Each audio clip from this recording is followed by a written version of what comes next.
Welcome to Talkin' Jets. My name's Ryan, and I'll be your pilot tonight. I am joined alongside my co-pilot, Mr. Matt O'Leary. Matt, how you doing tonight?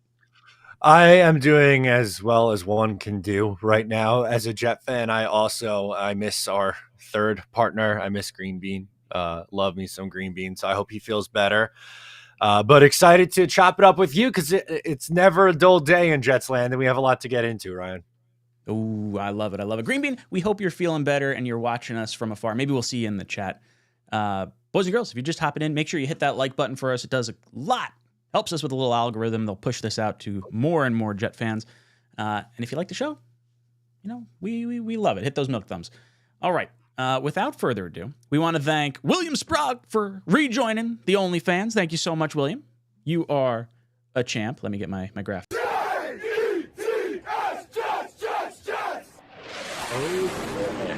Yeah! I love it. I love it. All right, so we got a lot to get into. I guess let's start real quick. Let's recap a little bit of the game from this past Sunday. The Jets lose to the Raiders in heartbreaking fashion, really. The Jets were the better team the majority of that game. What did you see during the Raider game? Pain. It was just really a frustrating one from start to finish because at the start of the game, the Jets have the first three drives where they settle for 3 field goals in a row. And one of them, it feels like they were going to score twice. First time Zach steps out at the 3. Next time 𝐒𝐮𝐬𝐫𝐞𝐫𝐢 holding penalty. And then you settle for a field goal. And a 9-3 lead really should have been like a 13-3 lead. And I saw this on Twitter, which is almost unfathomable. But it would have been something amazing to see. The Jets defense has yet to play with a double-digit lead all year, the entire season. Not once have the Jets led by double digits. So to see this defense pin its ears back and go is still something that I would love to see. But, I mean, where to start? Just penalties, mistakes, drops, you know, the quarterback play is going to be a discussion in the game, but a bad interception, getting out coached by a guy who was a linebackers coach 2 weeks ago. He didn't in the game. He didn't know. He tried to challenge a play that was unchallengeable. Like you can't get out coached by that guy, and they did. It was just in so many areas such a frustrating game. Yeah, for me, the penalties were the really big story of that whole game. I thought Zach played all right, like nothing crazy one way or the other. Obviously, I had the grounding call that killed a drive. Little things you can kind of nitpick a bit, but overall, the Jets played well enough, I think, to win. Still not getting into the end zone. Still a consistent problem for the New York Jets. Only kicking field goals, and you look how it feels like we have a negative play every single drive. I had to jot it down for it. So, drive 1, intentional grounding kills a drive. Drive 2, we have 2nd and 8. Garrett Wilson. End around, 𝐒𝐫𝐞𝐫𝐢 holds. And then Garrett Wilson drops the ball the next play. Kills a drive. Holding on 2nd and 14. Holding on 𝐒𝐫𝐞𝐫𝐢. We get a holding penalty. This is the touchdown from Brees that gets called back because of 𝐒𝐫𝐞𝐫𝐢 on the third one. Then we do 3 run plays on drive 4. That's the one where Rodgers gets here's the play call, shakes his head, and then runs right into the Brees or whoever it was, Cook, runs right into the line. And then they punt there. Then drive 5, Lazard stops on his route. Zach overthrows it, however you want to talk about that combination. And then Huff has the roughing the passer that gives 3 points more to the Raiders before halftime. And then you come out after the half, and the Jets are moving the ball real nice. We get a 3rd and 8. We convert it to Gibson and Michael Carter chop block. Done. And then drive 7, false start, 3rd and 13. Drive 8, Becton gives up a big sack. That's the one with the fumble, I believe. And then drive 9, Garrett Wilson misses the pass to Lazard. Zach misses the next throw to Dalvin Cook in the flat. And then we have a 1-yard run after that. And then we get, the Zach interception at one point in the game. I might be missing one drive in there. But either way, there's too many negative plays happening.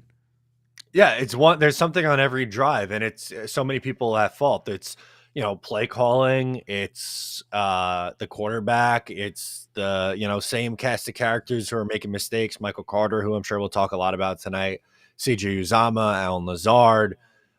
It's It's so frustrating because it's kind of the same recipe each and every week. It's the same mistakes over and over and over again. And they won't change the play caller or the quarterback. So it feels like you're just like, all right, we're going to hope that this is finally the week of clicks. I guess, week before Thanksgiving, what better time to hopefully get things finally in the right direction than then, I guess.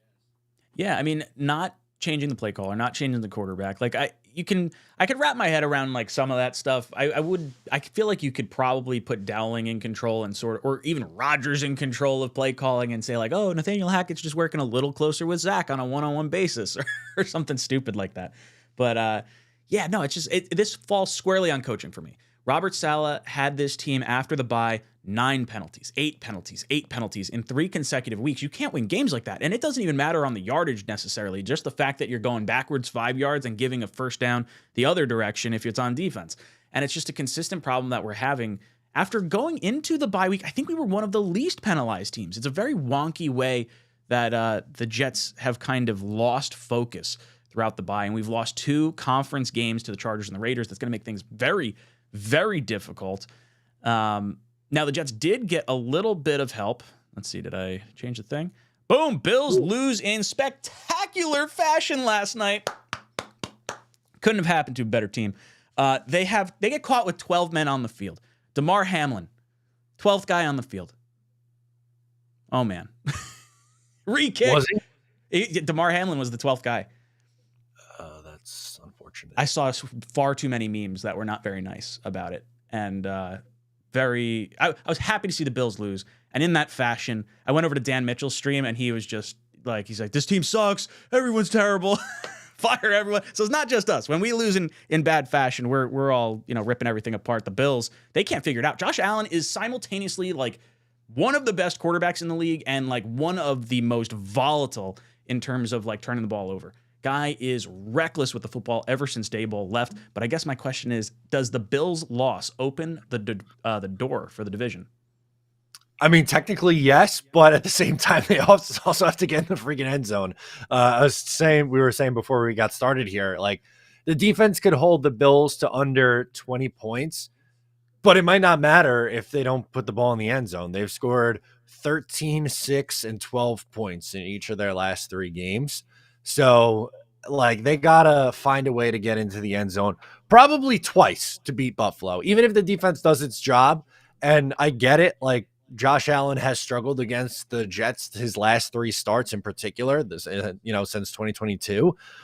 But also, like, we can talk about it and be excited about the defense and excited that, Buffalo's, shooting themselves in the foot. They're 5-5. This opportunity's here. But none of that matters if you can't score. Yeah, that's going to be the whole issue. If you're not getting in the end zone, the whole point of this game is to score more points than the other team, and we're just not very good at doing it. And you can't ask your defense to hold the way they've held the entirety of the season and just not score any points. I'm hoping there's a little bit more of a shakeup. And I would say that the division, while it is technically available, I mean, you got to beat the Bills this week. They're reeling right now. You got to catch Miami sleeping on Black Friday, and then you start looking at, okay, you got the Falcons, you got Houston, and then maybe you start discussing some possibility of Rodgers coming back here. It's going to be absolutely wild to see how this all kind of shakes out. Now, we did have some movement on the Jets side of things. Garrett Wilson confirms a players-only meeting today, and Michael Carter ends up getting released just a few hours later. How are you feeling about the release of Michael Carter? Do you think it was justified? Do you think it was warranted? Are you upset with it? Give me your thoughts. I'm not really upset with it. He really hasn't been effective the last 2 seasons. I thought he had a promising rookie campaign, but I mean, we saw Denzel Mims have a promising rookie campaign. We saw Chris Herndon have a promising rookie campaign. And then, unfortunately, it doesn't go anywhere from there.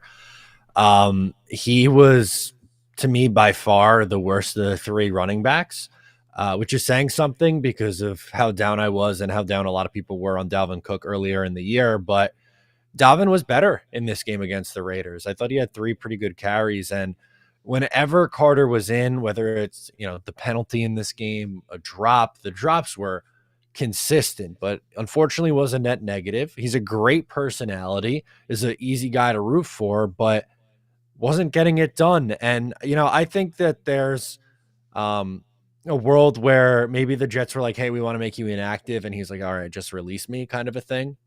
Like, because the release kind of seemed to come out of nowhere. I figured that they would just, elevate or activate, I guess, Izzy 𝐒𝐫𝐞𝐞𝐫𝐲 and make Michael Carter inactive. But maybe it was just like, all right, if I'm going to be inactive, then we might as well just move on here.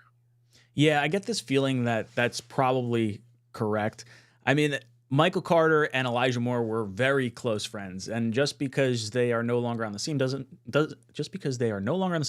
mean they're not talking. And I could see Michael Carter getting a little edgy based on everything that's going on, and he's gonna like face the brunt of a chop block when the offensive line hasn't been doing a great job blocking and the quarterback isn't getting held accountable and, all these different things. So I could see there being some sort of disgruntledness, but this was an easy move. I think he's probably getting a little scapegoated here where you're not going to change the play call. You're not changing the quarterback. He's clearly probably the worst of the three running backs, or at the very least doesn't have the contract that Dalvin Cook has that you can't really justify cutting Dalvin Cook, I don't think. And bringing up Izzy just makes all the sense in the world, is something we wanted to do regardless. And even going back to like training camp, Michael Carter was kind of that guy on the bubble. It was, all right, are we going to, move on from him and keep Bam Knight? Because the talent is there at Bam Knight, but, the locker room stuff there with Michael Carter, that's kind of what kept him on the Jets, in my opinion. Do you think the Jets bring in another running back to kind of fill that practice squad void? Maybe Bam Knight sitting out there somewhere? That'd be great. Yeah. I don't know. Maybe they do. They had, what was his name? Travis Dye, right? Wasn't he the USC running back? He was, yes. Yeah. So maybe he hangs around. I don't know. I don't necessarily think so. I think it's going to be those three guys right now with Brees, Dalvin Cook, and Izzy 𝐒𝐫𝐞𝐞𝐫𝐲 for the time being, and we'll see from there. But I don't anticipate them elevating a fourth running back or signing a fourth running back to the roster. I think they'll just rock with those three guys. Yeah, I think that makes a lot of sense. Give me 1 second. I hear a baby crying. I think Beck is home, but let me just make sure. Okay. All good. We're going to lock down the fort right now. Matt O'Leary solo show taking over all the good stuff.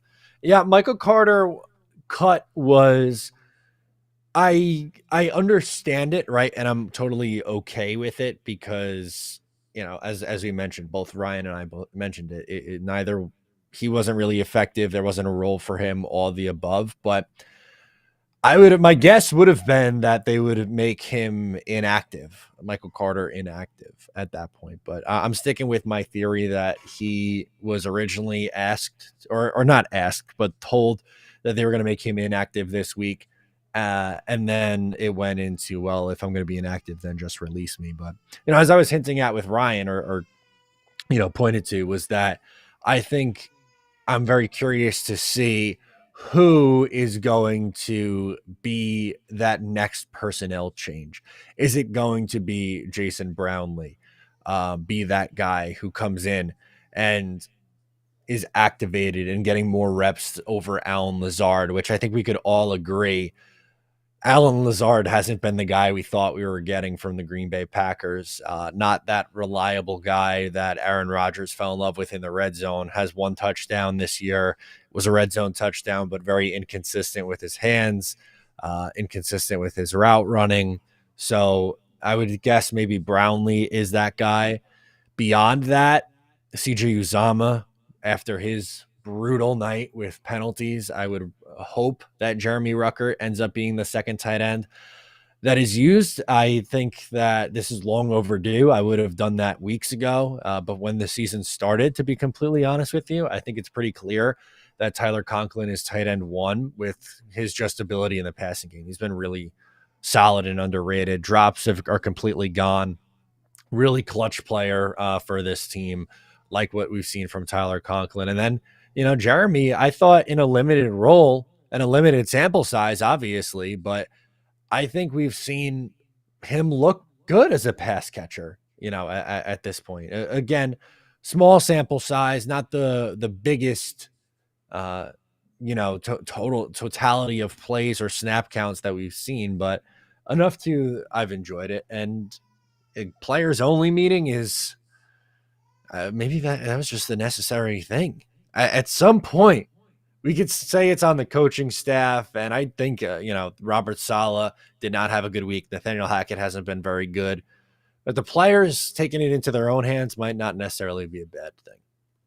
As we wait for Ryan, I'll read off some of the chats. I can't put up on the screen the chats. Ryan has control from his side, but I will talk to you guys in the chat as it's Matt riding solo while Green Bean is sick and while Ryan is dealing with a crying baby. All right, let's check in. Dick Chimney's Burner, great name, met him at the tailgate, said, why do I get the horrible gut feeling that we will lose a running back now due to injury since we released Michael Carter? Would be a Jets-like occurrence. That would be a very Jets-like occurrence, but I'm not 100% unsure that they couldn't find someone on the scrap heap to come in and play a role like Michael Carter had this year. He was pretty much the third down back. That was his only role, third down back on the worst third down team in the NFL. So even if there is an injury, it can't be to Breece Hall because that changes everything. But if there's an injury to either Dalvin Cook or Izzy Abanikanda, then the Jets, I think, will go out and try to add somebody else. It looks like we got Ryan back. Okay. All right. We've got a bottle going, so in 4 minutes I'm going to jump downstairs, grab it, give it to Becca, but we're good. Just a little okay. A little upset. All good. Want to hop into a few super chats? Yeah, let's do some super chats, man. All right. Blitzcrew comes in, says Aaron needs to be the assistant offensive coordinator for the rest of the season, in charge of play calling. Disappointed we couldn't trade Carter prior to the deadline. Do you think they tried to move Carter at the deadline? Yeah, I would think they probably did. I don't know what would you get. I don't know if you'd get anything from Michael Carter. Probably not, which is why they probably settled on releasing him. But it would have been one of those pick swap scenarios like they got for Hardman. I'd be fine with that. I mean, you just get one of those like 4-year controllable players, late round pick, guy on the cheap. Well, you're moving up around, I guess. Yeah, I would take that. I guess you don't gain an additional 4-year contract. You're just going up, one round. We'll say 30 spots, something like that. You think Aaron could call plays, Matt? Can't be worse than Hackett. I would trust him on third downs. I liked his answer on McAfee also earlier today, where he was talking about the Zach interception, and he was basically explaining why the ball should have never went Allen Lazard's way. He was like, well, if it was either a 5-step or a 7, and since it was this, then the ball could either went to the flat or to the other side. And I was like, well, I miss having someone that smart who could have been under center. Like that seems like such a perfect answer, but like just Zach or really any other quarterback, but specifically Zach, the variance in football IQ, I think is huge. Yeah, it's bad. If you see the timer that I put up above my head, it is because I need to go get a bottle in 4 minutes, and I forgot I had a 3-minute ejector seat button that I can just let myself know because I'm gonna talk and forget and do stuff. So if a chicken flies across the screen, that's why.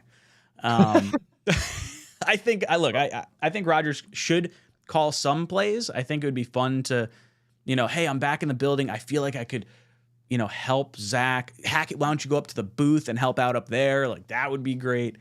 I don't know. Can't be much worse. Douglas comes in, says Hamlin being called for 12th man penalty was heartbreaking. Is that a knock towards his injury last year? Like, is that supposed to be a joke? I don't know. I get a little bit of a half, but like, I don't want to overly laugh at this. No. Yeah, I mean, I think his story of just even getting back onto the field is awesome. If I didn't realize that he was the 12th guy, that's unfortunate. But it was a bad special teams mistake, and they didn't deserve to win that game anyway because the amount of turnovers they had. So, Bills fans could be frustrated because they had it. It was right there. They missed the kick, but it just compounds. When you make mistakes, that's what happens.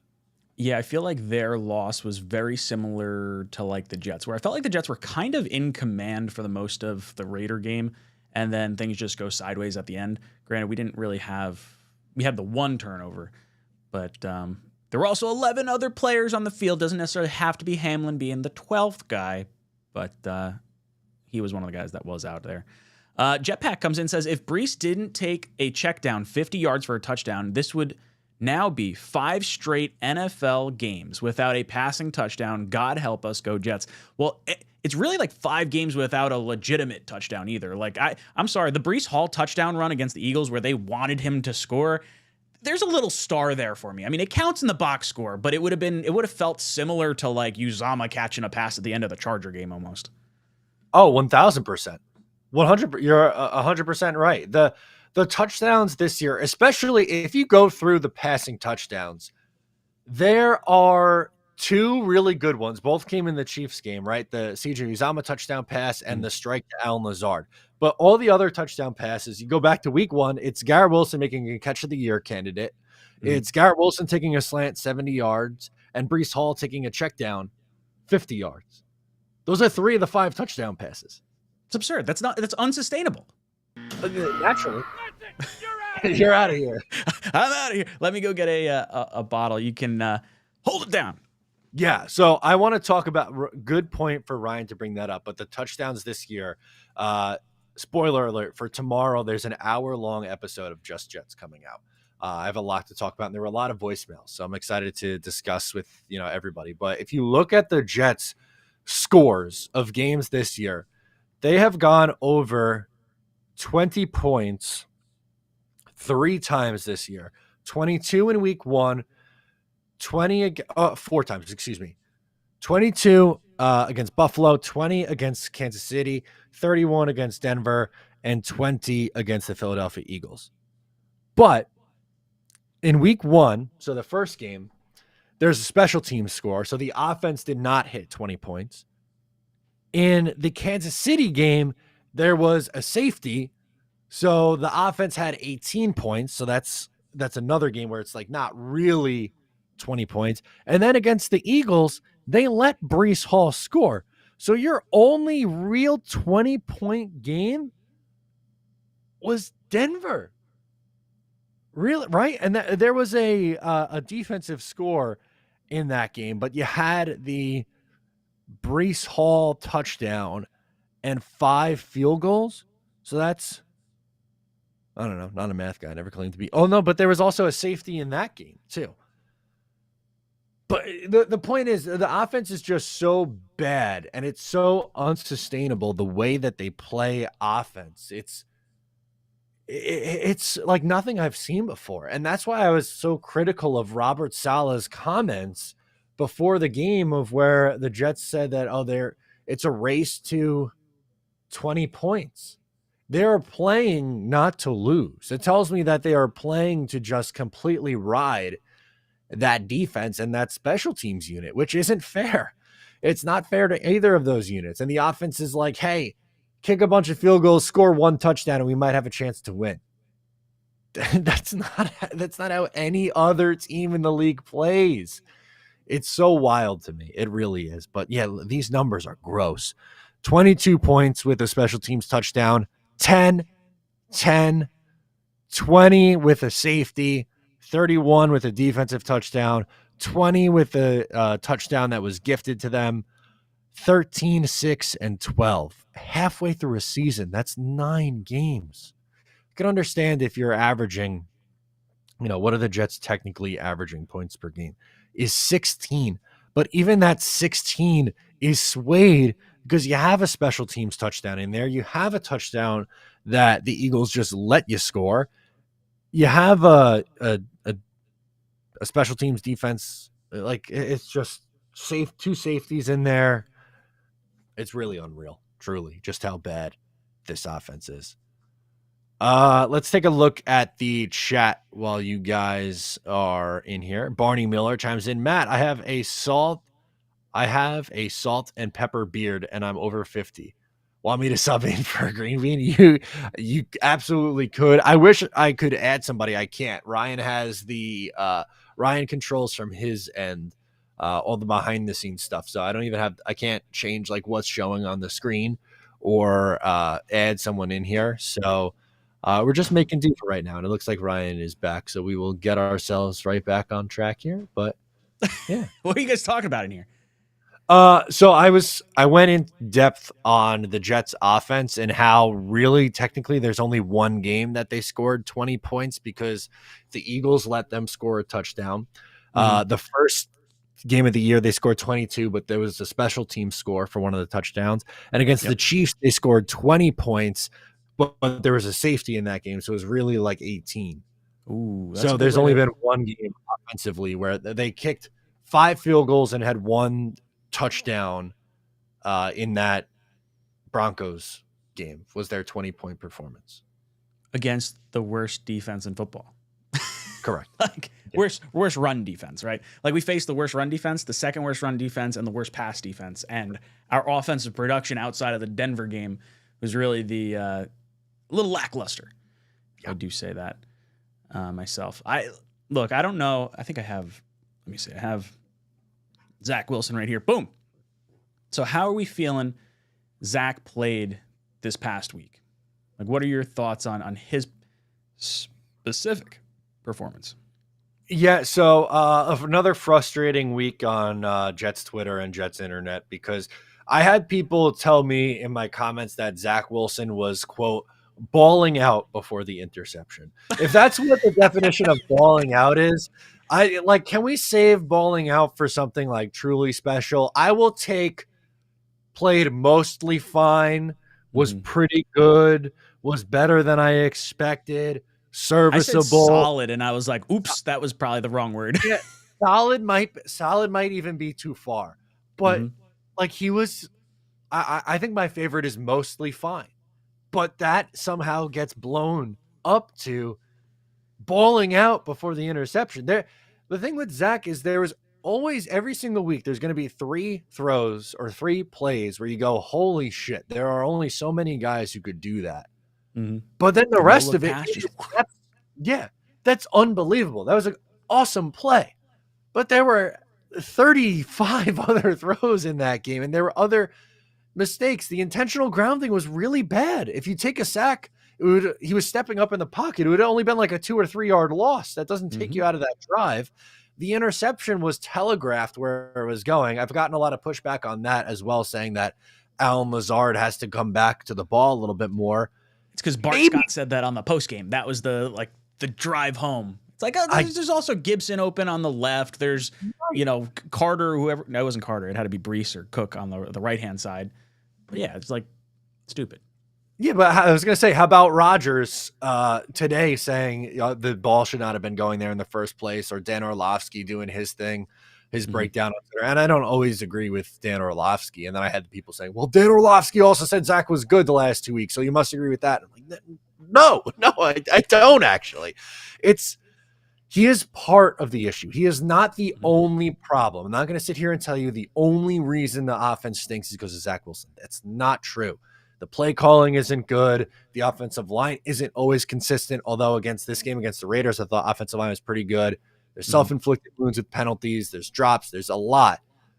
But the quarterback has to have some of the blame if they don't score a touchdown in 3 games. You have to have some blame for that. Oh, yeah, let alone like the red zone issues. I mean, it's a consistent problem. And how much of the mental lapses that we're blaming on coaching right now is there, some aspect of guys' minds that feel they have to go that extra 5%, that extra 10% in order to overcome some of the shortcomings of the offense in general. Maybe it's someone like, okay, I got to beat this edge rusher right now. Oh, there's a false start by mistake. Or, there's a lot that goes into it, and it's receivers dropping balls. It's the coaching, to me, since the bye week has been the glaring issue, more so than Zach. Like, I give Zach a little bit of a pass for the Giants game. Miserable conditions. I wouldn't really want him throwing in those kind of conditions anyway. And then going up against the Chargers, we really thought we were going to see something special there. There was a lot of issues offensive line, but I definitely put a lot more blame on Zach for the Charger game than I do some of the other games. Even though he gave up the critical interception at the end of this game, I thought we never had a shot in the Charger game from basically the first whistle. Yeah, because to me, the Chargers game was definitely worse because he was holding on to the ball for so long, and the 8 sacks. The offensive line wasn't good against the Chargers. This is not me giving a pass to the offensive line, but there were 8 sacks. Can we sit here and say that the offensive line was responsible for all 8 of those sacks? I don't think so. Maybe half, maybe a 4-and-4 split, 4 on the line, which isn't good, but 4 on the quarterback. And also he lost 2 fumbles, which gave them the ball on the 50 and then the 2-yard line. So you gifted them. And he took a sack that knocked us out of field goal range. That's 17 points that was like directly attributed because of Zach mistakes. Right. So I agree. I think the Chargers game was actually worse than the Raiders one, but people love talking about how he's cut down on interceptions, which he has, and I think you have to give him some credit for that. But fumbles lost also counts as turnovers. He has 11 turnovers in 9 games. That's still a lot. Yeah, and I would much rather see, an interception that's a punt than a fumble that's going the other way 48 yards or, puts them in, on our side of the 50 immediately. Like, I don't want to see the interception we saw this past week, but you have to be able to push the ball further down the field because that's part of our issue is they can, load 10 guys in the box or 12 guys in the box, whatever you want to do, fucking stop Breece Hall, just say, okay, we're going to double Garrett, we're going to prevent Breece Hall from running the ball, and then, Zach, you just got to figure it out. And we know your first look's always going to be Garrett, so yeah, I don't know. It's just it's really frustrating to watch, and I think there's a lot of blame to go around, but Zach, God, I don't know. Do you think there's any truth to like the Jets not bringing in a veteran at the beginning of the year because Rodgers said he wanted to come back this year? I don't know. I don't know if I put stock into that. I think it's either Joe Douglas trying to be like, hey, like I used the 2nd overall pick on this guy. We're going to figure out a way to make it work. Or maybe Woody Johnson, who's trying to force it. I don't think it's a full Robert Saleh thing, but it's something we've talked a lot about on this show, and I think last week in particular. But the Jets really had 3 opportunities to add a veteran quarterback to be a backup, and they never did. Last offseason, the offseason in March, when Rodgers went down in week 1, the trade deadline, and they passed every time. I think that was a mistake, but I don't think it's Rodgers saying, hey, I want Zach to be the backup, or hey, you can't, give up a day 3 pick to get Jacoby Brissett in here for a month. Like, I don't know. I don't think he would say something like that. Yeah, no, I don't get this to be on Saleh necessarily. I think it's, the wording that was said when they were rolling with Zach was he provides the highest upside. I think he also provides one of the lower floors. I don't think Boyle's floor is very high, but I think Trevor Siemian's is. I think Siemian's floor is higher than Zach's floor. Ceiling-wise, definitely not as high, but it might be a similar situation to last year where you had Joe Flacco backing up Zach Wilson, and then Mike White goes from 3rd quarterback up to 1st quarterback. Maybe there's a situation where Siemian goes from practice squad to starter at some point, maybe, if they were to do it. I mean, I get this feeling that we are just seeing Zach the rest of the way out until we get Rodgers back, or we don't get Rodgers back and it's still Zach the rest of the way out.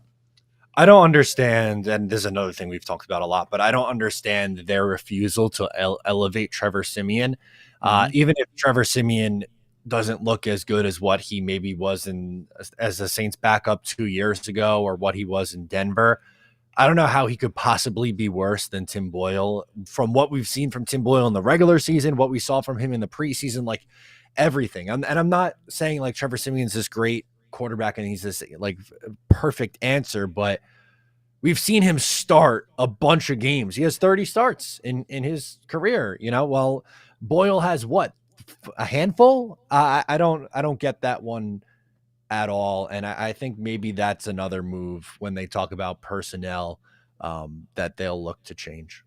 Yeah, and I'll go one further. I don't even care if Siemian's starter. I want him to be elevated to number 2 at the very least because Zach had his best game of his career as soon as we signed Trevor Siemian. We signed Trevor Siemian the end of September.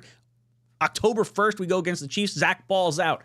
If you elevate Siemian to number 2, maybe Zach feels a little bit of pressure. There's a little bit of accountability there. The rest of the team at least is, understanding like, okay, hey, they're doing something with the quarterback situation. It's not just being stagnant all the time. It's frustrating. It's frustrating to watch. And I think Jet fans and Jet players deserve more than what we're currently getting out of them. All right, let's head over to Jets for life says, gentlemen, love the show. I watch every Tuesday. Fan of 45 years, and we are the most loyal fan base. We don't deserve it. We don't care how you do it. Just win. Jets for life is another one of those guys that I was just talking about. Similarly to the players that deserve better, the fans who pay a ton of money in jerseys and tickets and travel expenses, they deserve to at least be entertained if the NFL is an entertainment business, because this is not passing the test. No, it's not entertaining. It's like if you're gonna be bad, at least be fun. And the Jets are never a fun bad, right? We're gonna make the offense look like it's 1973 bad, and it's just like there's gonna be a million punts and field goals. That's not fun. If you're gonna lose, if you're gonna be bad, be the Chargers. At least they put up a ton of points. Did you see the report that Belichick is going to be out after this year, and Orlovsky says it's kind of predetermined where he's going to go? No, but does he think he's going to the Rodgers? There was a clip. He would not say where he heard he might be going. I speculated a few weeks ago it would be the Chargers, because he would be going against the Raiders and Brady, who's a part owner of the Raiders, and he would be on the Chargers. He's got a set quarterback already. He's got the defense. Nice weather to retire out there. Like, that would be the spot. Either there or the Commanders. The Commanders going to the NFC, because you're going to have to trade for Belichick. You'd be giving something up. But those would be the two spots that I kind of look at and identify as like, maybe. Can I throw a third in there? Not that I disagree with any of yours, but I think he's always wanted to be the Giants head coach. Agreed. I do as well. I don't know if Daboll's out after this year, though. No, I don't necessarily. Imagine a Daboll-Belichick swap. Yeah, Daboll's from New England. Yeah, he is. Or I saw this. Okay, I want to get really big brain here for a second. Yes, absolutely. Okay. Hold on. Let me line put that on. I'll pretend I got have a tin. Okay, this here, my Islanders hat will be my little tinfoil hat. we got to just start lining our hats with actual tinfoil. Yeah. So, so the Giants get Bill Belichick. Mm-hmm. Brian Daboll goes back to Buffalo to be the offensive coordinator. And I can see Allen that way. I think McDermott might be out. My one buddy who's a Giant fan was hoping that they could trade someone to get Allen into New York, but it's easier to swap the quarterback out than it is to get the it's easier to swap the coach out than it is to swap the quarterback out. So I don't think the quarterbacks are going anywhere, but I could see Daboll going back to Buffalo. I could see Belichick going to the Giants. That would be, if the Giant job opens up, I think it's definitely the Giants. Yeah, and again, not a guarantee. I like Daboll. I know they've had a terrible year this year, and he hasn't been very good. But I don't know if I'd pull the plug after 2 years. But the Giants, I mean, he's the DC there forever. He loves the Giants. He loved Parcells there. For some reason, hates the Jets. But yeah, I think that's like really his dream job. Just my personal feeling on it. How would it work? Does the all-time wins record include being a GM? Like, what if Belichick was like, I'll be GM of the Giants, and Daboll is still the head coach? Does that count? I mean, maybe, but I don't think so. I think it's coaching. I think it's all-time wins coach. Interesting. Jets for Life comes in with a second super chat, says, coaches, quarterback injuries, other teams overcome it, and we don't want to hear it. Just win. We are so overdue for some magic. There's injuries across the board, across every team. Like when people say, hey, it's the Jets, it's because of the injuries. Yes and no. I mean, yes, because the Rodgers injury, we probably have the worst one along with the Vikings for losing your starting quarterback. But like, other teams overcome it. The quarterback can elevate the players around him, and I have not seen through 2.5 years Zach Wilson elevate the players around him. I think that is the mark of a franchise quarterback, and that's where I'm a little frustrated, where he may not be giving away the game. He may not be the reason we lose a game, but he's definitely... I don't know. I shouldn't say definitely not the reason, because we have 24 seconds left. The dude drives us all the way down the field. So I got to be very careful with like some of me saying like he's not the reason, but it doesn't feel like he's consistently elevating the talent around him the way other quarterbacks do. No, and everything has to go absolutely perfect for him to have some sort of success. If there's bad weather, drops, offensive line, play calling, like he can't overcome any of that, it feels like. Wild Wave comes in, says, since Zach took over, our offense is ranked 30th in the league. Saleh knows Zach isn't the guy. It's literally on his face. Zach is done in New York. You think Zach gets cut after the season, Or do you think they try to swing some sort of like faux trade where it's like, we'll give you a conditional 7th if Zach is on your roster following, the 2025 campaign or something like stupid like that?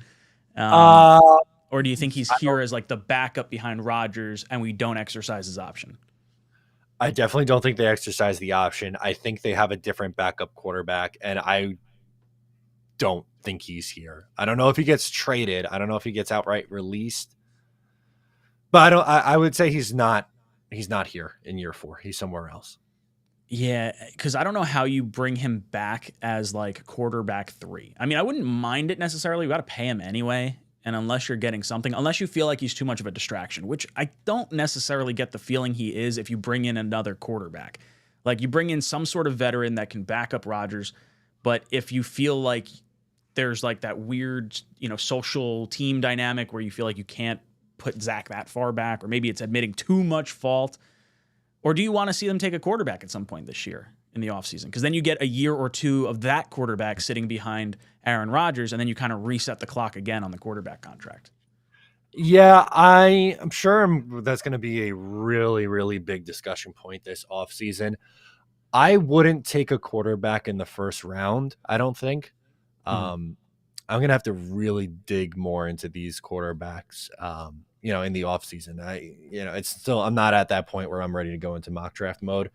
But oh, dude, I started looking at some quarterbacks and stuff. Like I'm not in mock draft mode, but last weekend I was watching the LSU game and I was watching the USC and Oregon game. So I got to see Bo Nix, I got to see Jalen Daniels, I got to see Michael Penix the other day, and I got to see Caleb Williams. There's like 7 or 8 really good quarterbacks coming out this year that might go in the top 2 rounds. And if there's a way for the Jets to get another pick, like I get the feeling Bryce Huff might get traded. Like if we can't work out some type of long-term deal, I think he's going to get franchise tag, and I don't know if the Jets can carry that type of tag for that position. Okay. Yeah, and I hope maybe you get a late first or an early second for him. Yeah, I hope it doesn't come to that, but there are day 2 options that are intriguing. There's a lot at the top of the second round that would be interesting. Yeah, I mean, like if Shedeur Sanders comes out or not this year. Quinn Ewers from Texas. There's McCarthy from Michigan. Yeah, there's a lot. Drake May and Caleb Williams are going in. They'll go top 5. But Penix is probably going in the first round also, but I don't know how many more than those. Jaden Daniels is one that might. Dude, 6'4". The dude had like 500 all-purpose yards or 600 all-purpose yards the other night. Yeah, insane. Yeah, it's pretty wild. I don't know. I'm lukewarm on drafting a quarterback because I see it, like you said, it behind Rodgers, but then like I also feel like that's your half in, half out on going. No, how about this? Here, watch this. We'll get to more super chats, but I'm tinfoil's running through my brain right now. So how about this? The Raiders are trying to get up for a quarterback. Jets are sitting nice and high. We're picking 5 to 8, 5 to 10, somewhere in that range. Raiders somehow win a few games. They're sitting, before not playoff rank, but like 15 to 20. They want to come up.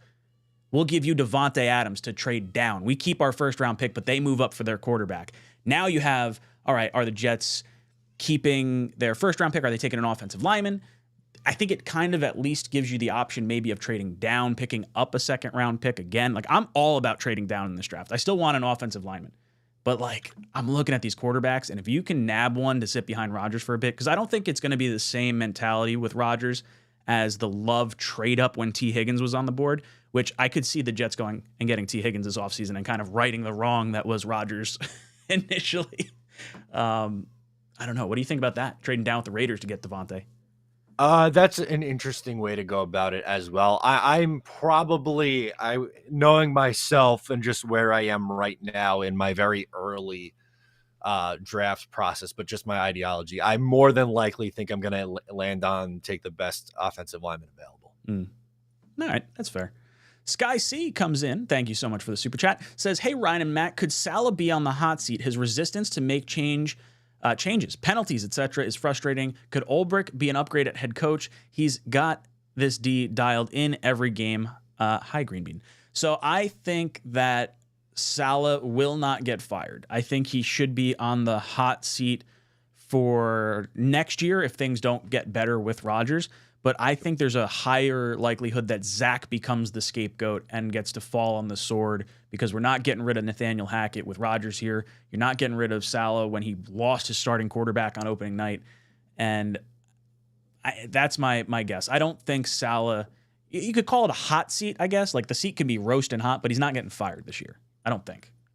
No, I think the entire regime, so head coach and GM, get a pass for Rodgers going down 4 plays into the season. That's not to say you can't be critical of him. I think there are reasons, to be critical of both right now, but I think both are back next year. I really do.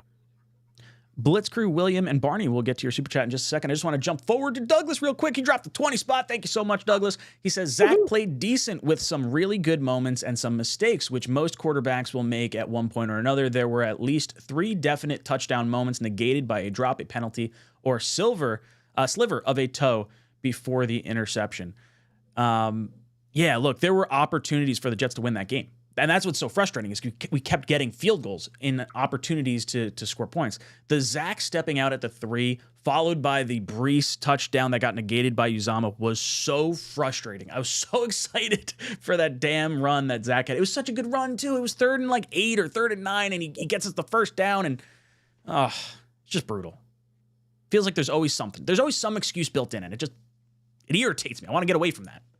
Yeah, I do too. And that's the thing. Like, yes, those points are, I'm not going to dispute any one of those points.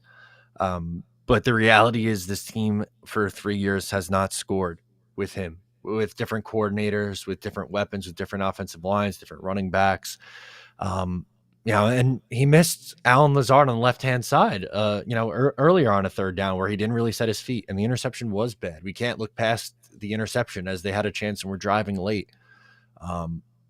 Again, he's not the only reason why. Not to mention, if they just kick a field goal there, the Jets wind up holding the Raiders and they get the ball back in field goal range. Like we got back into, or I guess closer to field goal range, or we were in field goal range. Zach was running around at it would have been a 60-yard kick to win it for Zuerlein. You're not. I don't think you're settling for a field goal in that spot. It was under 2 minutes already at that point. With 3 timeouts, I think we had 3 timeouts because we had the last drive with 1 timeout left. I guess there was maybe it was 2:40. Yeah, I don't know. We talked about it briefly on stream. We're like, man, you're almost at this weird point of if you don't trust us to punch it in, do you send the defense back out there to try and stop him and get Zuerlein to get you 6 points instead of Zach getting you 5? Well, 7, but yeah, I think I understand what you're saying about putting the strength back out on the field. I think I would have went for it at that point. Yeah. Well, I just mean just about not getting the interception. If you're on 4th down and 7, why not kick the field goal at that point? If you wind up in that sort of situation. That's different. Yeah, that's different. I guess it depends on where you are on the field in the down and distance. That's fair. Okay. Blitz Crew comes in, says, you think 𝐒𝐿𝐫𝐞𝐽 should be that's the new tackle that we brought in. Should be right tackle, push Mitchell inside to right guard, or reverse that. Feel weird saying this. Should Ashton Davis get more playing time? Ashton Davis makes plays when he's on the field. I would love nothing more than Ashton Davis to wind up supplanting, Whitehead after the season as a starter for us. But he's in the final year of his contract now, Davis, I think. I would love to see more reps from him, but the defense has been so good, I don't think you take Whitehead out. No, I don't think you mess with it. He was, again, around the ball. His biggest thing was coverage, which he's been a little better at this year, and his pursuit angles can be very bizarre. But he has gotten better. There is no denying that he has gotten better. He does make plays. He's always around the ball. He's a great athlete. I don't know if he gets a bigger look this year, to be honest with you. And I thought Mitchell played a good game at right tackle. I wouldn't move him. I mean, he contained Max Crosby. I thought for sure he was going to be a turnstile. I thought that was going to be a problem consistently over the course of the entire game, but he held his own for the most part. Aside from, I think it was on the intentional grounding call. Him and Tomlinson both kind of got blown up a little bit. Yeah. But by and large, I want to see Saffold at right guard. That's where I want to see. And I want to see Mitchell at right tackle. Do you think we see Saffold at any point? Possibly. I think that you possibly could. I also saw online, I forget who brought it up on Twitter today, the idea of Dwayne Brown moving to guard. Mhm. Kind of like oh my God, what's his name? Who was on the Eagles for all those years? Jason Taylor. Not Jason Taylor. Jason Peters. Yeah, thank you. It's like what he's doing with Seattle right now. I'd be fine with that. Yeah. Just get your best 5 out on the field. I'm worried they're going to put Brown back out at left tackle, and he's just not fast enough to like handle it. I'm afraid of that too. I think 𝐒𝐿𝐼's been okay at left tackle. William comes in and says, you guys are too young, but 2023 reminds me of 1976. Lou Holtz was hired as coach. Namath was asked to run the option. Jets averaged 12 points a game. At least that's a different time frame. You're talking 50 years ago, William. 50 years ago, I'd be okay with the Jets scoring around, 17 points a game or whatever we've averaged since Zach been here. I just pulled up the 1976 season, by the way. So 12.1 points per game there were still 2 teams worse than 2. Wow, that's brutal. Do you know what what was the top team averaging? Roughly what was league average? Yeah, let's do that. We got to do Why is it on the 1976 Jets? I want the 1976 season. Give me stall for a few seconds and I will be able to find it. Absolutely. I mean, 12 points a game. Every week I see Buffalo Jet fans tweet that says if the Jets had just scored league average points for the last, I think we're up to 26 games, the Jets would be 21-5. 21-5 if the Jets just score like 21 or 23 points, whatever league averages. That's absurd. This defense is far too good to be crippled by the offense that we've had the last few seasons. Unreal. Okay, this is hilarious, actually. So 28 teams, so we'll say the team in 14th we'll call average, right? Okay. 19.1 points per game. No way. It's only like 3 or 4 point difference. Right. The Tampa Bay Buccaneers were last, averaging 8.9 points per game. Oh, man. I mean, if you average our offensive points, we might be close. It's our special teams and our defense. They were shut out 1, 2, 3, 4, 5 times in 14 games. They scored 20 Was that the winless season by the Bucs? Is that year? Yeah. Oh, 0-14. Their highest scoring game was 20 points in a 23-20 loss to the Miami Dolphins. They were under 20 points in every other game and 0 points 5 times. Wow. That stinks. Holy crap. Barney comes in with Super Chat, says, Dare, name 5 Jet things to be optimistic about. So Jet things or Jet players. Let's do it for the end of the season. And let's name 5 Jet players that we're excited about. Because saying Rodgers coming back, I think can be one of them. But let's want to avoid that and just go like worst case scenario, he doesn't come back, and let's try to be optimistic. Try and go that route. Like things to be optimistic about with this Jets team. Yeah. For the rest of this year, let's go 1-to-1. Like I'll say something, you say something, I'll say something, and we'll try to get up to 5 between the two of us. Okay, sure. All right. So first one for me. Sorry, I'm stealing it. Izzy. I'm excited to see what this kid can do the rest of the season. That was not even crossing my mind. I was going to go Sauce Gardner just because he is a special player to watch every single day. Oh, okay. Yeah, that's really optimistic. I mean, him, like Garrett and Brees, I like watching them. I want to see them be able to get the ball more, but like, can I be optimistic about that? I don't know. I think I'm looking at the younger players. So I want to see more from Gibson. Like if Gibson can be our slot receiver and I feel comfortable about that moving forward, that's pretty nice. Kid can ball out. Tippmann at center is a big one. Quinnen Williams is still being a special player. Mm-hmm. Quincy's development this year. Dude, we have a lot of special players, a lot of things to be optimistic about. Yeah. It's just the one major one, the franchise quarterback that got knocked out is the one that's kind of hanging that cloud over us. Yeah, I think there's a lot to like. Unfortunately, it's, most of it's on the defense.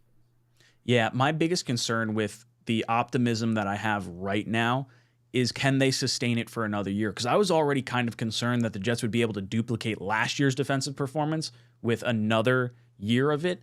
But like, and I understand you're keeping the same guys together, but it still gets volatile trying to like duplicate performances year over year. So there's things to be excited about for sure. Justin Crazy says, thoughts on the players only meeting. Matt, what did you think of the Jets having a players only meeting, and in general, what it usually means to have a players only meeting? Yeah, I think if that's what they felt they needed to do, then I trust the locker room to handle what they need to handle. Yeah, I don't look at it as, oh my God, like this is just going to go completely off the rails. I think it's absolutely fine to have a players meeting. It was probably necessary after losing 2 games and trying to avoid going off the rails here in the second half. Yeah, and I think it's a tough thing for coaches to have the conversation of like, hey, it's on me that you are causing penalties. Like, it's one thing if Garrett Wilson or CJ Mosley or Breece Hall stands up and they're like, you can't keep causing penalties. You are the reason that this happened, or this is the reason that we did not have success as a team. And there's ways you can frame it where it's not necessarily an attack. But Michael Carter being released after the players only meeting,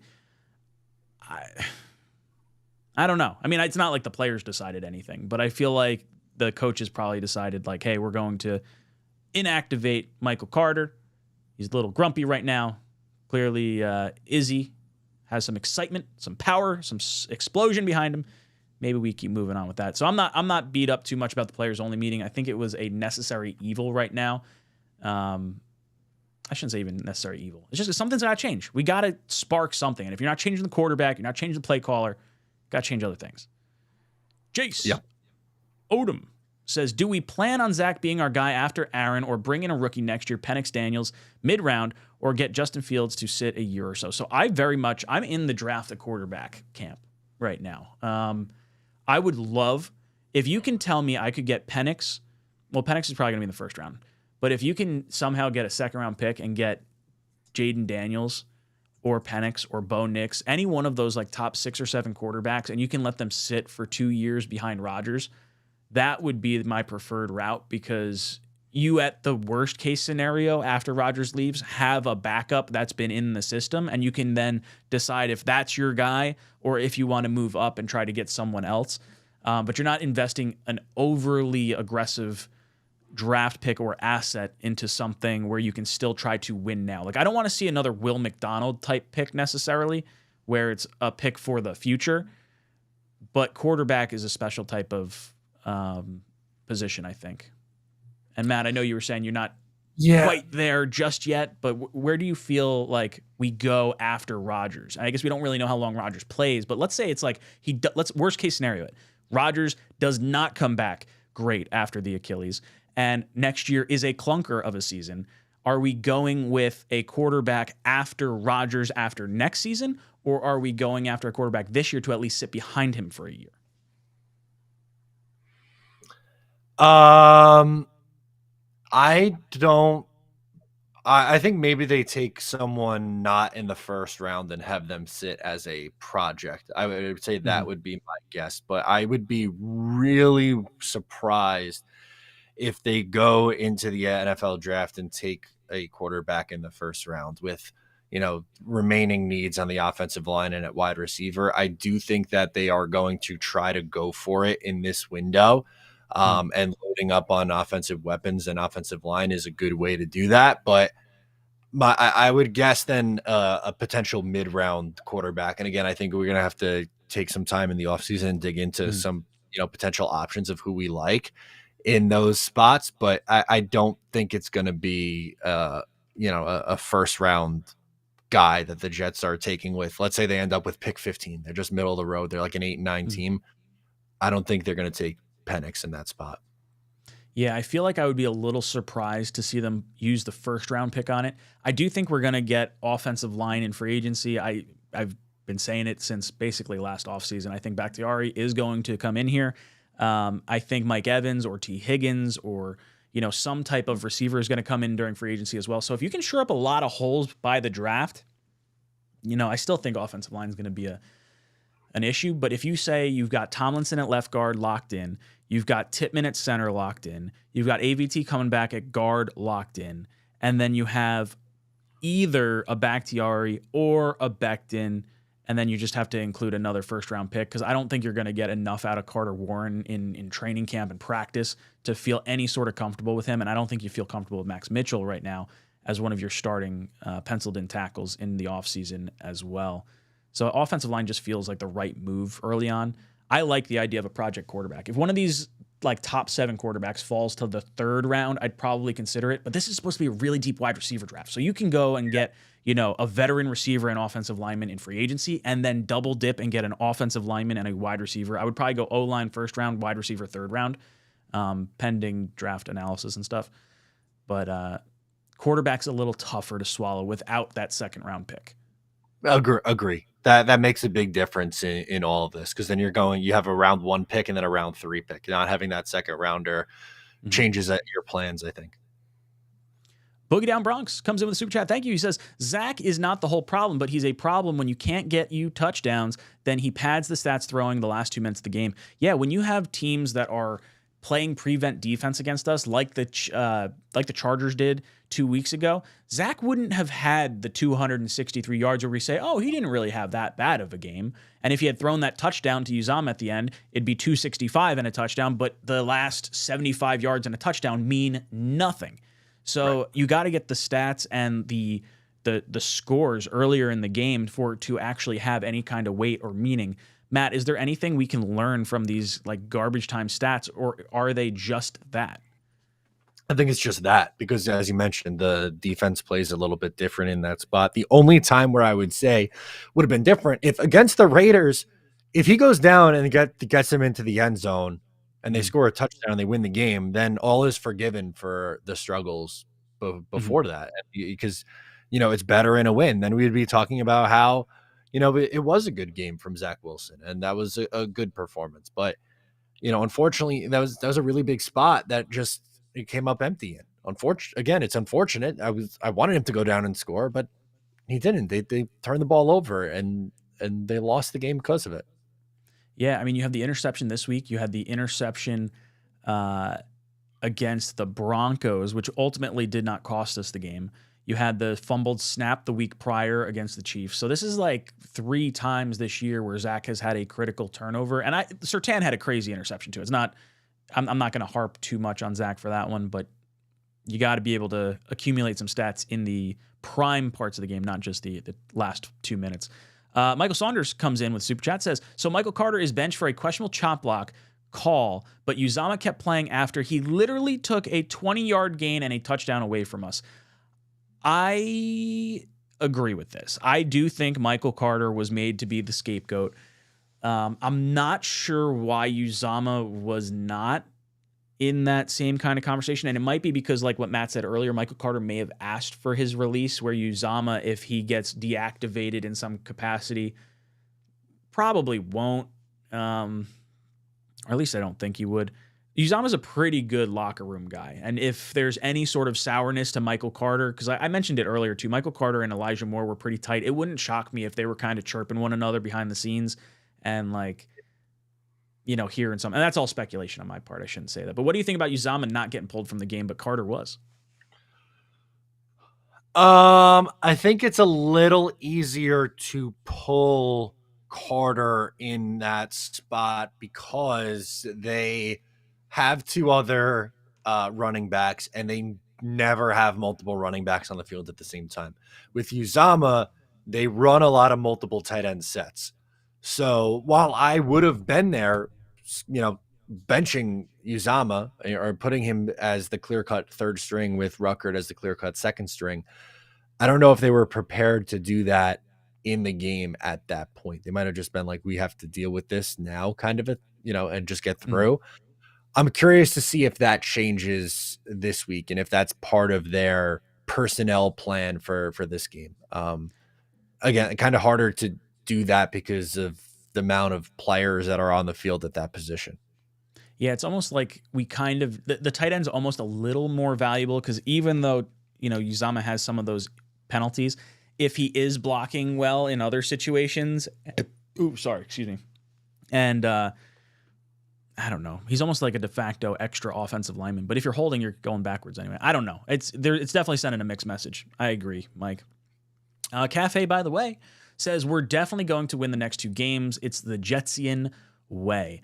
I do feel like the Bills are reeling right now. I think as soon as they lost Trey White and Matt Milano, they absolutely just started imploding.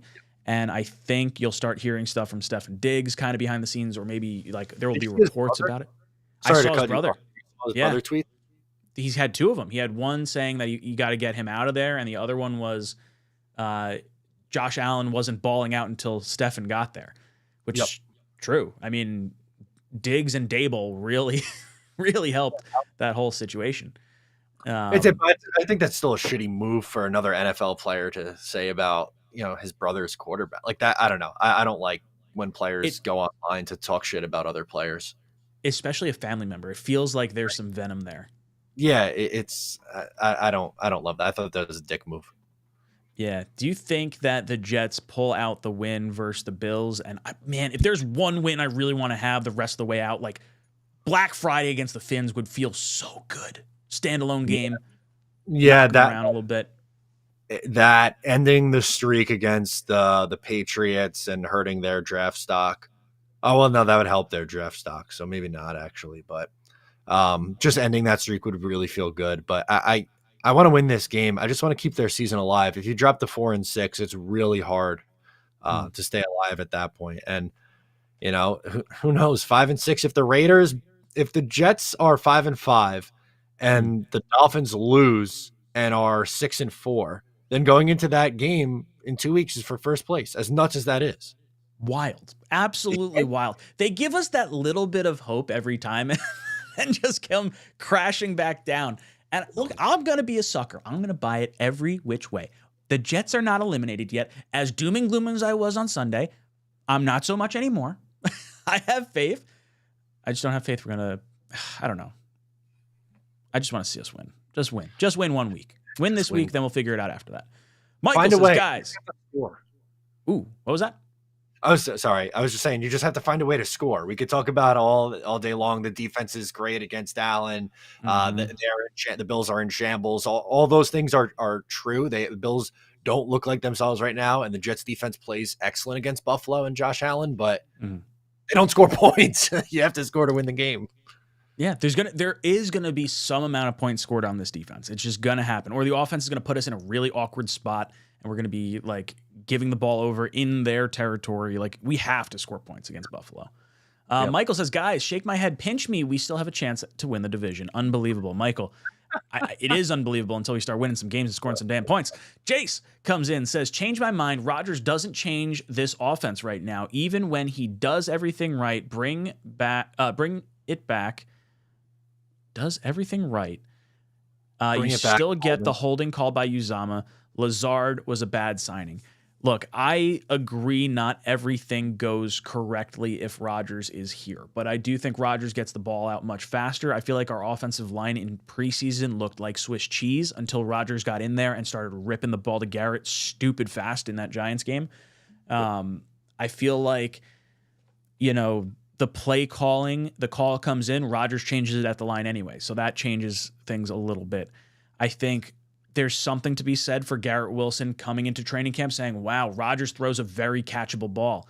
I think some of these drops that we're seeing from receivers, tight ends, running backs, from Zach, even though they're perfectly placed, throws a tough ball. Like Zach throws 100 miles an hour a lot of the times. And I think some touch and some knowledge of where guys should be, like throwing guys, anticipation throws. It's not waiting for someone to actually be physically open before Zach tries to muscle the ball in there. In that tighter window. I disagree. I think Rodgers would have a huge impact on this team right now. Yeah, I can't agree with that at all. I think having a great quarterback masks a lot of issues, whether it be with play calling or personnel or the line. You hit it on the head with a lot of these things. The line looks better because he's not holding onto the ball for 3+ seconds. And he does throw a much more catchable ball. And if there is a drop or a penalty, it's not a drive killer because, as we mentioned before, like the conditions have to be absolutely perfect for Zach to have any sort of success. So, a drop isn't necessarily a drive killer. A perfect example is in the game, the Bengals and the Texans this past week on the final drive where CJ Stroud goes down and scores a touchdown. There was a big drop on that drive, but guess what? That wasn't, oh man, there's a drop. That's it. We tried. We gave it the old college try. He went down and scored anyway. Like good quarterbacks, they just find a way sometimes. Yeah, and not to mention the penalties that have been happening. I don't think Rodgers stands for it. If someone screws up on the field, 𝐒𝐮𝐬𝐫 doesn't see the field. Like Rodgers says, no, you are out. And I think that he would hold players accountable to a way that I don't think Zach can, because he doesn't have the clout. He doesn't have the skills to be able to do that, because they are not scoring in part because of Zach as well. So there's a lot to go into that. But Jace, I disagree. I do think Rodgers would have a big impact on this team. RJ comes in and says, if Saleh has the opportunity to be a Belichick-level coach, then we should stop with the fire Saleh talk. It's nonsense. We're just a top 5 quarterback away from a Pats-like dynasty. Trust the process. Dude, I don't know if I want a Belichickian coach. Like, it seems to be that Tom Brady was the reason they were winning a bunch of those games in New England at this particular point in time. But I get what you're saying. Look, Saleh's not on that level of play, but I do think you have to, and at least you owe it to him and Douglas, who built this roster and got the quarterback in here, to at least see that through. I think they've earned next year at the very least, but you could have the seat warmers turned all the way up on Douglas and Saleh if you want next season with Rodgers. I think that's perfectly fair at that point, but I don't think we should be talking fire Saleh right now. No, and I think it's fair to be, the criticism of Saleh is fair, and I like Saleh. I would consider myself someone I would say I'm a Robert Saleh fan, but I can't say that he's a top 5 quarterback away from being in the same conversation as Bill Belichick. That's not to say that he's not a significantly better coach with a good quarterback. I think he is, but I think we got a long way to go before we're at that point. Yeah. Julian comes in and says, do you guys think Lazard deserves any blame for Zach interception in the fourth quarter? I feel he could have done more. So what Julian's referring to here is Lazard in the post game. Bart Scott, it was Bart Scott that said it on the SNY post game, that Lazard should have came back to the ball and been able to catch it in front of the linebacker, and the linebacker was just sitting there waiting for him to half-ass a route.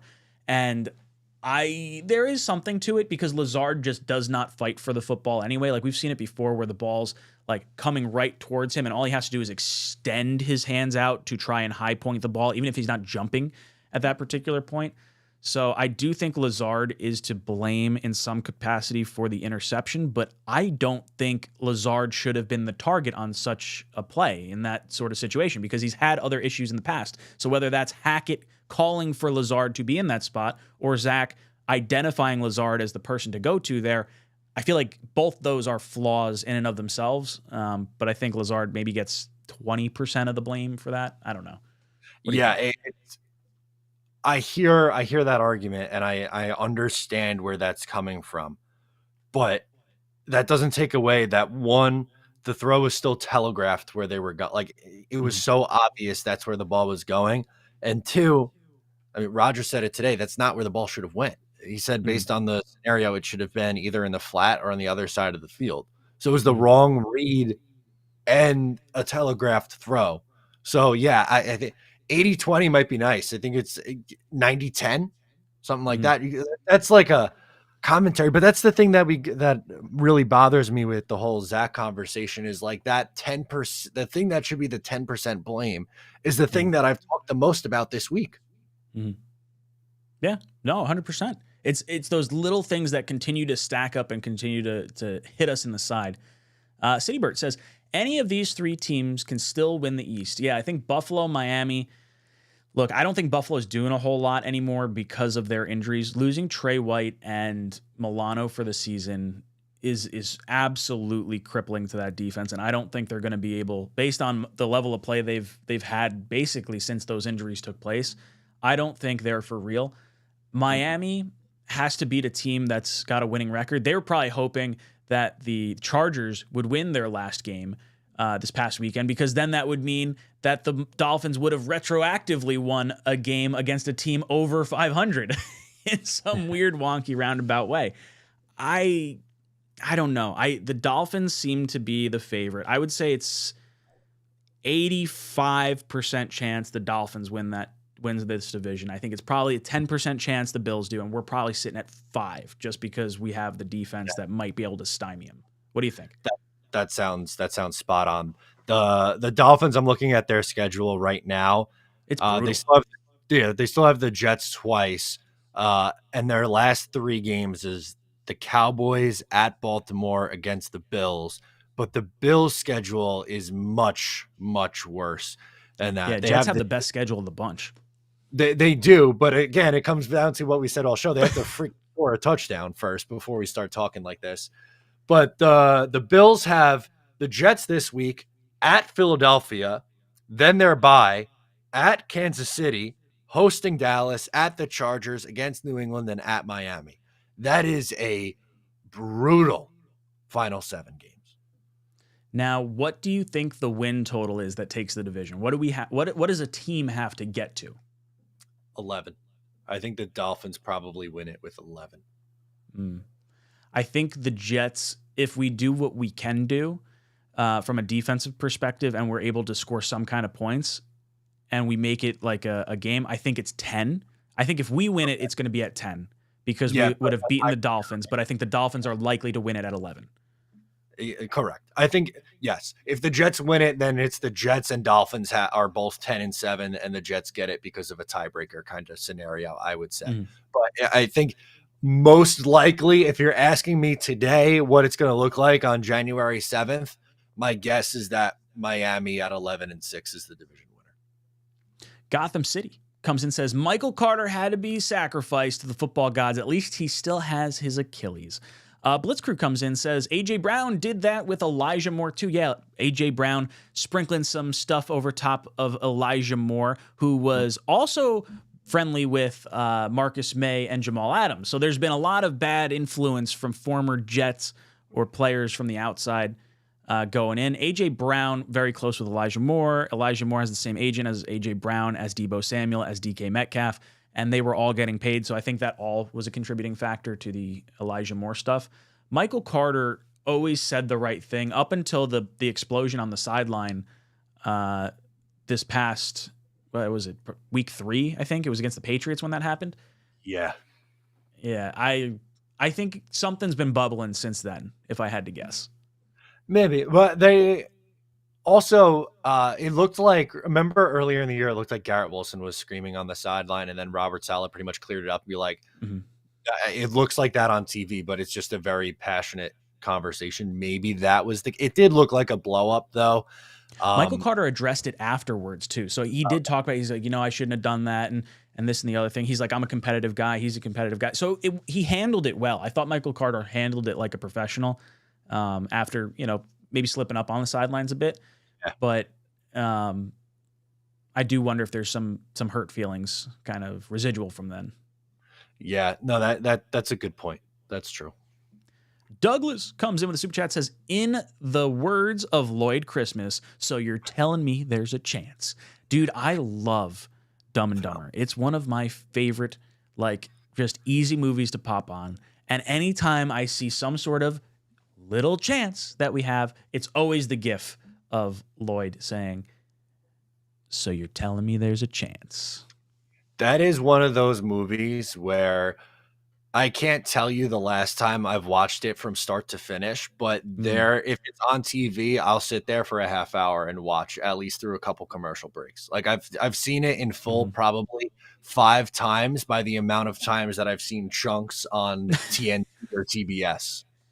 Dude, I'm like that with Superbad's one of those movies for me, or Tommy Boy, where I see it on, but I almost turn it off on TV because there's so many bleeps or factored out for content purposes where I just turn it on myself to watch the unrated version. Man, those are good movies. Jace comes in and says, y'all made good points. Zach may not be our downfall, but he isn't helping us win. If Rodgers wins a ring, y'all have to do ayahuasca on stream. I would be totally down with doing ayahuasca, not on stream. I would rather do it in a controlled scenario where it's more of a spiritual thing than like hey, I'm gonna go smoke pot outside type of a thing. Like that doesn't strike me as that type of drug. No, I don't think it is. It seems pretty violent. Yeah. Don't you like, how do I say this delicately? Like soil yourself while you're on there? Got me. I have no idea. I started doing a little bit of research when we were like getting Rodgers and this whole darkness retreat thing started coming up, and it's fascinating. And there is some sort of like deeper connection that your brain like hits certain pathways or whatever. I don't know if we get to the playoffs though. We might be doing playoff mustaches. We were talking about that early in the season. I don't know if that's still a thing. Yeah, we might have. Yeah, we'll worry about that in January. I hope I have to grow one. What do we say? If we make the playoffs, we grow a mustache till the draft? Want to do that? Or is that too long? That's a long time. That is a long time. Maybe through the Super Bowl? Through the end of the playoffs. Yeah, playoff stash. Yeah. Or only if we make the playoffs, we have the playoff stash until we aren't in the playoffs. Maybe that's what it is. Yeah. Okay. So after the Super Bowl. Makes sense. Mercy. Mercy Fate comes in with super chat, says, we're witnessing a very special defense. That's why it's so hard to watch our offense. Douglas and Salah should stay versus starting over again. Patience. Yeah, I'm the same way. There's something to be said for, keeping the ship steady. And you look at what they did to the defense. You look at what this roster looked like beforehand. Like, you can't tell me you would take this roster prior to Joe Douglas getting here. Like, at all. This roster is loaded. You got players who want to play for Robert Saleh coming here in free agency. We attracted one of the most studly quarterbacks of our generation to be our quarterback, in part because of Robert Saleh. I completely agree. I don't want to start over. I'm fine with them cranking up the heat until the Rodgers experiment is done. Like, if it's 1 year, if they look bad after next year, then you may have to reassess. But if Rodgers says he's playing a third year after that, I don't think you're moving on from him then at that point either. What do you think? How much leash does Douglas and Saleh have? And it could be different leashes. Yeah, I think it should be the same leash, by the way. I think they both should be held to the same standard because it's been enough time for both guys now. Douglas has been here five years. And this is year 3 for Saleh. And I know like 2020 was the first draft, but like, again, this isn't like we're not having this conversation in 2022. There's a long time now that he's been in the mix doing stuff. So I think the expectation is not just playoffs next year with Aaron Rodgers. And I'm not saying it's if they don't win the Super Bowl, they're gone, but you need to be making in the playoffs and making a run to come back. If you limp into the playoffs and are one and done, I'm not sold again that it's a lock that they're coming back. Again, like context and circumstances matter here, and how it happens, I think, is important to factor in, and that's hard to say before we actually see it. Yeah, I feel like you said context, and that's a very important part of this whole puzzle, because if the Jets are playing well next year and they look like the team we thought they were going to be this year, and they win one playoff game and get bounced in the divisional round, I could live with that. My mark for Rodgers this year, if he was with us the full season, was like, okay, we need to make the playoffs. We need to win one playoff game. And then I feel comfortable. Next year was kind of the year I was penciling in, okay, it's Super Bowl or bust for that year. And I don't know if that expectation changes a little bit because we didn't get to see him like at all this season. But I do think next year the temperature does deserve to be up high for Douglas and Saleh when you finally have the quarterback at your disposal.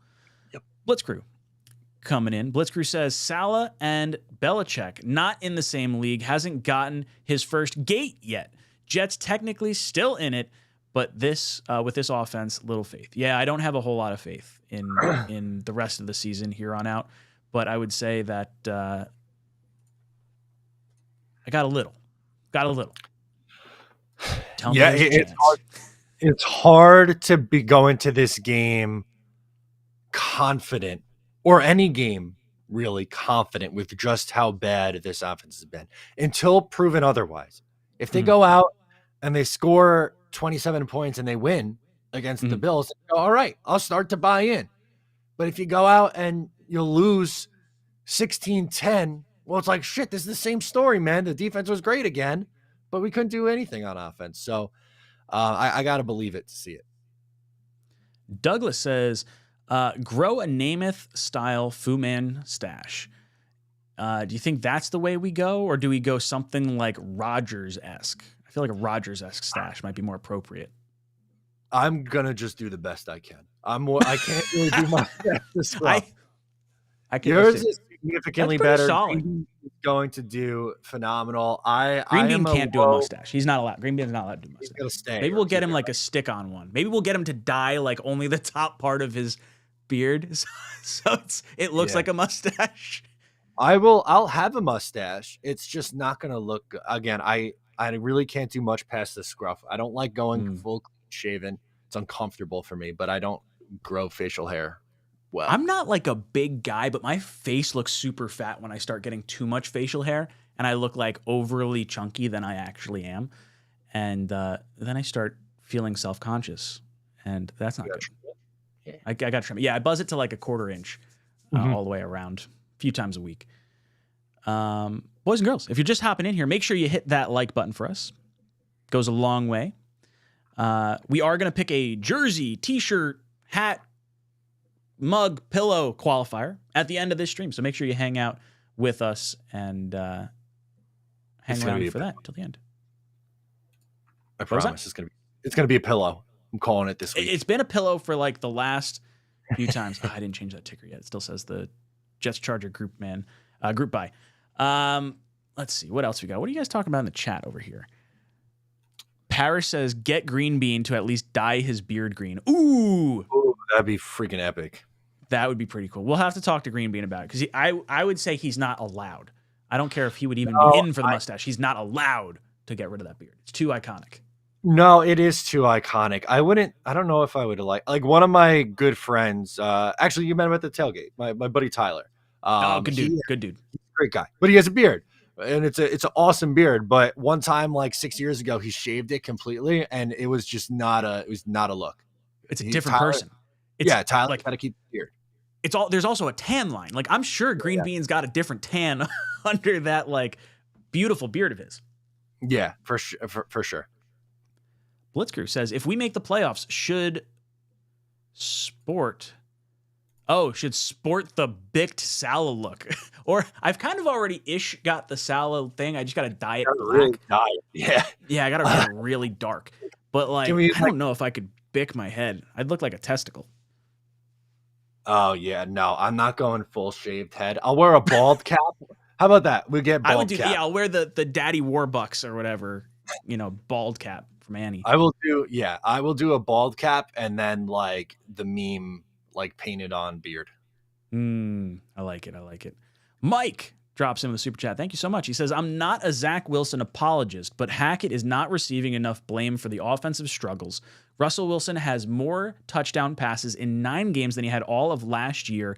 Hackett turned a Hall of Famer, Super Bowl winning quarterback into trash. So Russell Wilson, I don't think he looked super good earlier this year. I think he's definitely found his footing the last probably, 4 weeks or so. Kind of, I would say since the Jet game is kind of where I've felt he's started to turn a little bit more of a corner. Do you have the stats pulled up, Matt? Yeah, he's got, 18 touchdowns in 9 games is pretty good. That's a pace of, let's see. 36. Not a man for claim to be. It's like 34. That's a nice season. He's only got 4 picks, so say 34 touchdowns, 8 picks. That's way better than fucking Hackett. Yeah, 200 yards. He's not a ton of yards still. 201 if we round up times 17. So 3,400 yards, which isn't a ton, but that's good. That's a top half of the league quarterback. He was a bottom 5 quarterback last year, and I do think Hackett gets a lot of blame. Like I've been I would say pretty critical of Zach Wilson this year, but I also think I'm pretty critical on Nathaniel Hackett. Like you're right. Like his play calling isn't very good, and the scheme. Oh, Matt, did you not like running behind the weak side of our offensive line into the strength of their defensive line? Did you actually want to run behind Becton and Tomlinson and Tippmann? Is that what you're trying to tell me? That's a crazy concept, right? Going away from Max Crosby, and then number 2 going behind your mammoth of a human and Mekhi Becton. I don't. the logic doesn't add up. The math isn't mathing. So I get it. I'm not a Hackett fan. I just don't think it's realistic for any of us to expect them to change the play caller with Aaron Rodgers being here. That's his guy. And an Aaron Rodgers, Nathaniel Hackett package is one that I would sign up for. I would sign up for having to take on Hackett if you're getting Aaron Rodgers. But when you lose Rodgers, shit gets ugly quick. Yeah, I think if fans are being honest, Zach probably is number 2 in line as far as who gets the most amount of blame. Like I would say Hackett is first and foremost. Zach would probably be second. Then I would blame it on penalties and injuries and things like that. Like you still got to score points, but Hackett should have a big target on his back. It just you can't do anything because you got Rodgers. Do you think there's any truth to like Rodgers kind of having the Jets handcuffed? I mean, I guess it is. You can't move off of Hackett. I mean, I guess, but am I going to say that sit here and tell you it's not worth it? No. Well, no. I would absolutely take Hackett, Cobb, Lazard, all those guys because of just how important. I think the quarterback position is the most important thing. So dealing with all of those things, but having the elite quarterback, it makes it worthwhile. Yeah, 100%. There's 2 different scenarios. Like people will get mad like, oh, look at what Joe Douglas did. They brought in Hackett. They brought in Cook. They brought in Lazard and Amos and Billy Turner and Malik Taylor and Cobby and all that. Like, I don't like hearing that excuse because, yeah, sure, Douglas is the one signing the contract, I guess, but the whole jewel that you're trying to get is Aaron Rodgers, and that is 110% worth that, especially since the dude took like $1 zillion less in a contract, which basically offsets all those contracts anyway. Yeah. Exactly. Like you'd have to argue that the roster spot is more important, I feel like. And I don't know if it is. I don't think it is either.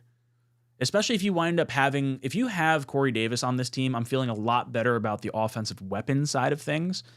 And it wasn't like Joe Douglas ignored wide receiver either. I mean, he tried to go after Odell. There was rumors that we were going to try and go after Hopkins, although it didn't seem like there was much mutual interest there. And then there was Devontae Adams and Mike Evans at the trade deadline. So it's not like, I don't know. I think I'm going on a tangent here.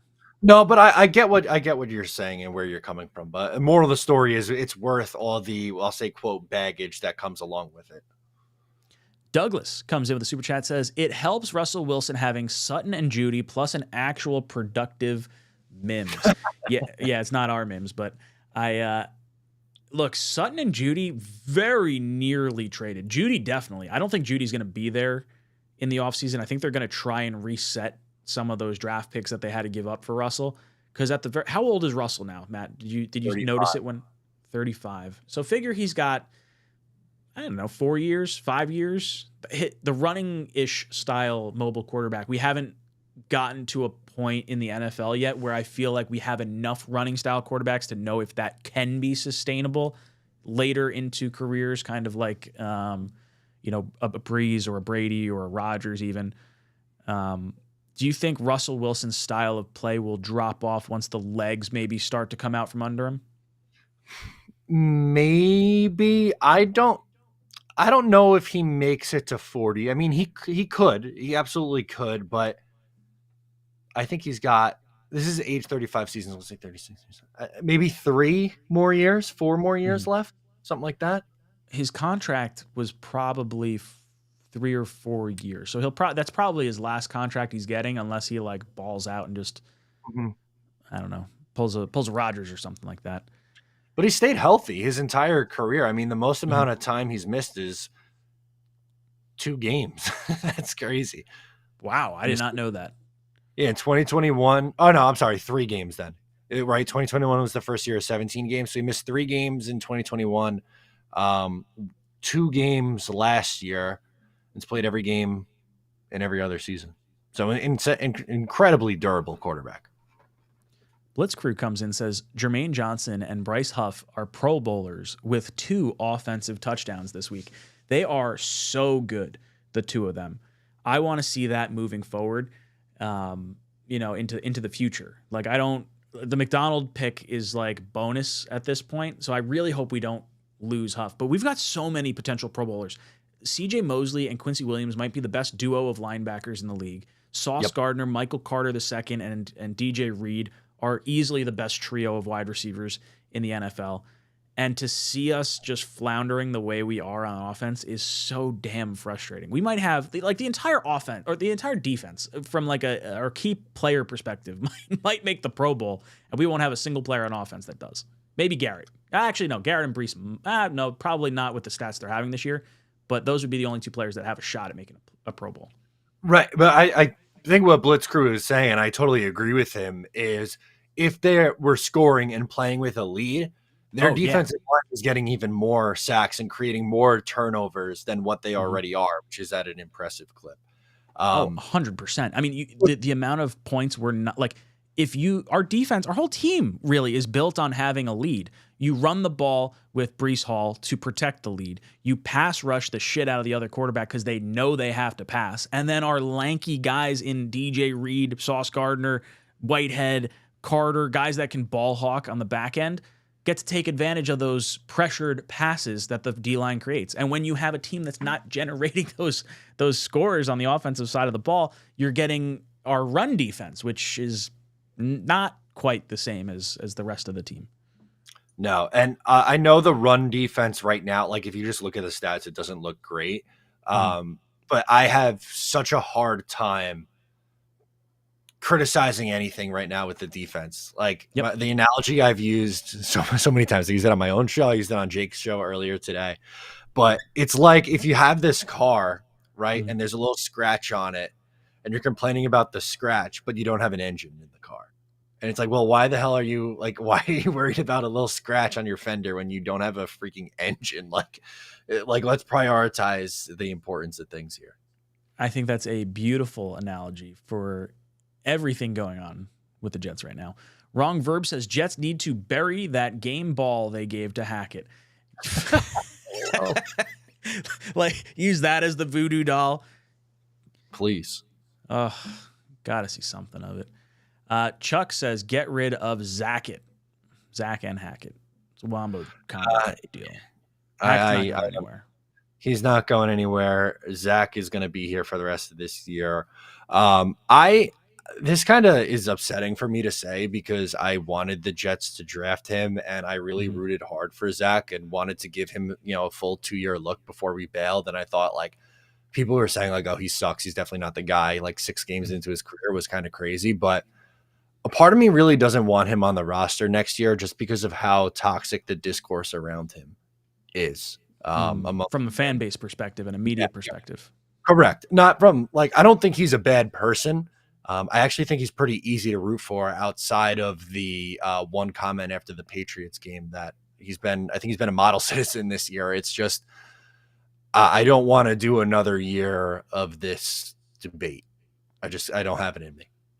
Yeah, I think that's pretty fair. I get this feeling that Zach could be quarterback 3 next year.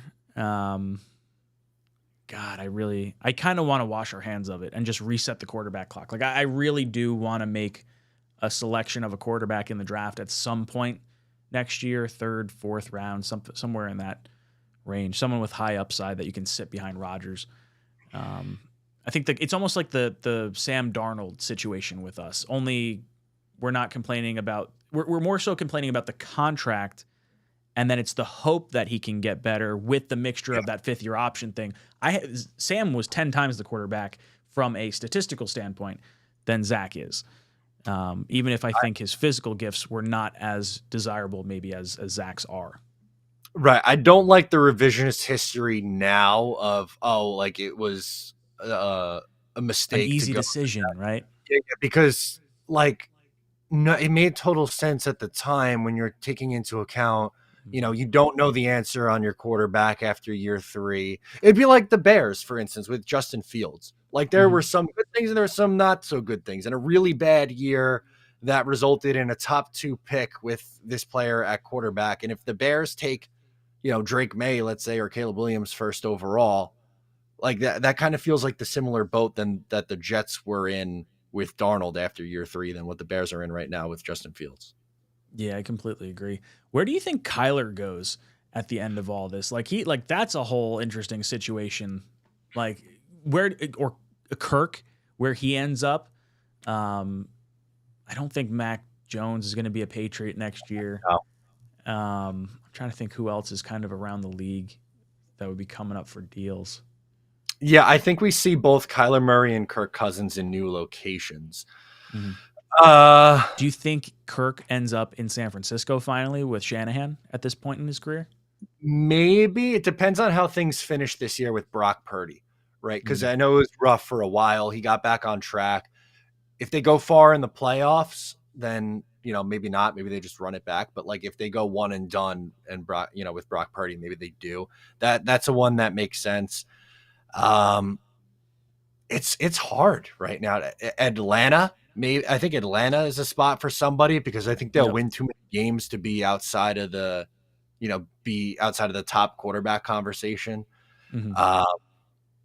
Yeah, those are really Justin Fields' hometown. He's a Georgia guy.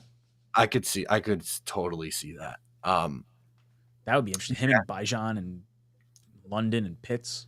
It'd be the greatest college team of all time. But we'll see if it's in the NFL. So much college talent on that roster. I don't know. I'm curious to see the quarterback carousel this year. New England's going to end up with one of them, I think. I think if Kirk doesn't end up in San Francisco, I think there's a good shot. Oh, well, Atlanta would make a lot of sense there too. It's for the same reasons that Carr kind of chose the Saints. New Orleans, where it's like an easier division to try and win. Obviously, he has his former coach there. That impacts a lot. Sure. Which I guess the comparable thing would be going to San Francisco with his former coach, with Kirk. I don't know. Lots of movement going on. JR says, will Michael Carter release be enough to motivate players to change? No, I don't think so. I think it's purely a scapegoat move, and you just hope there's some type of shake it up mentality. Like, hey, look, he's been bad. He cost us a field goal in the Chiefs game. He cost us a first down when we really needed it coming out of half this past week. I think as long as Uzomah's seeing a lot of playing time and Lazard's seeing a lot of playing time and both those guys are continuing to screw up, I don't think you're going to see this be a real needle mover. What do you think? No, I don't think it's going to be.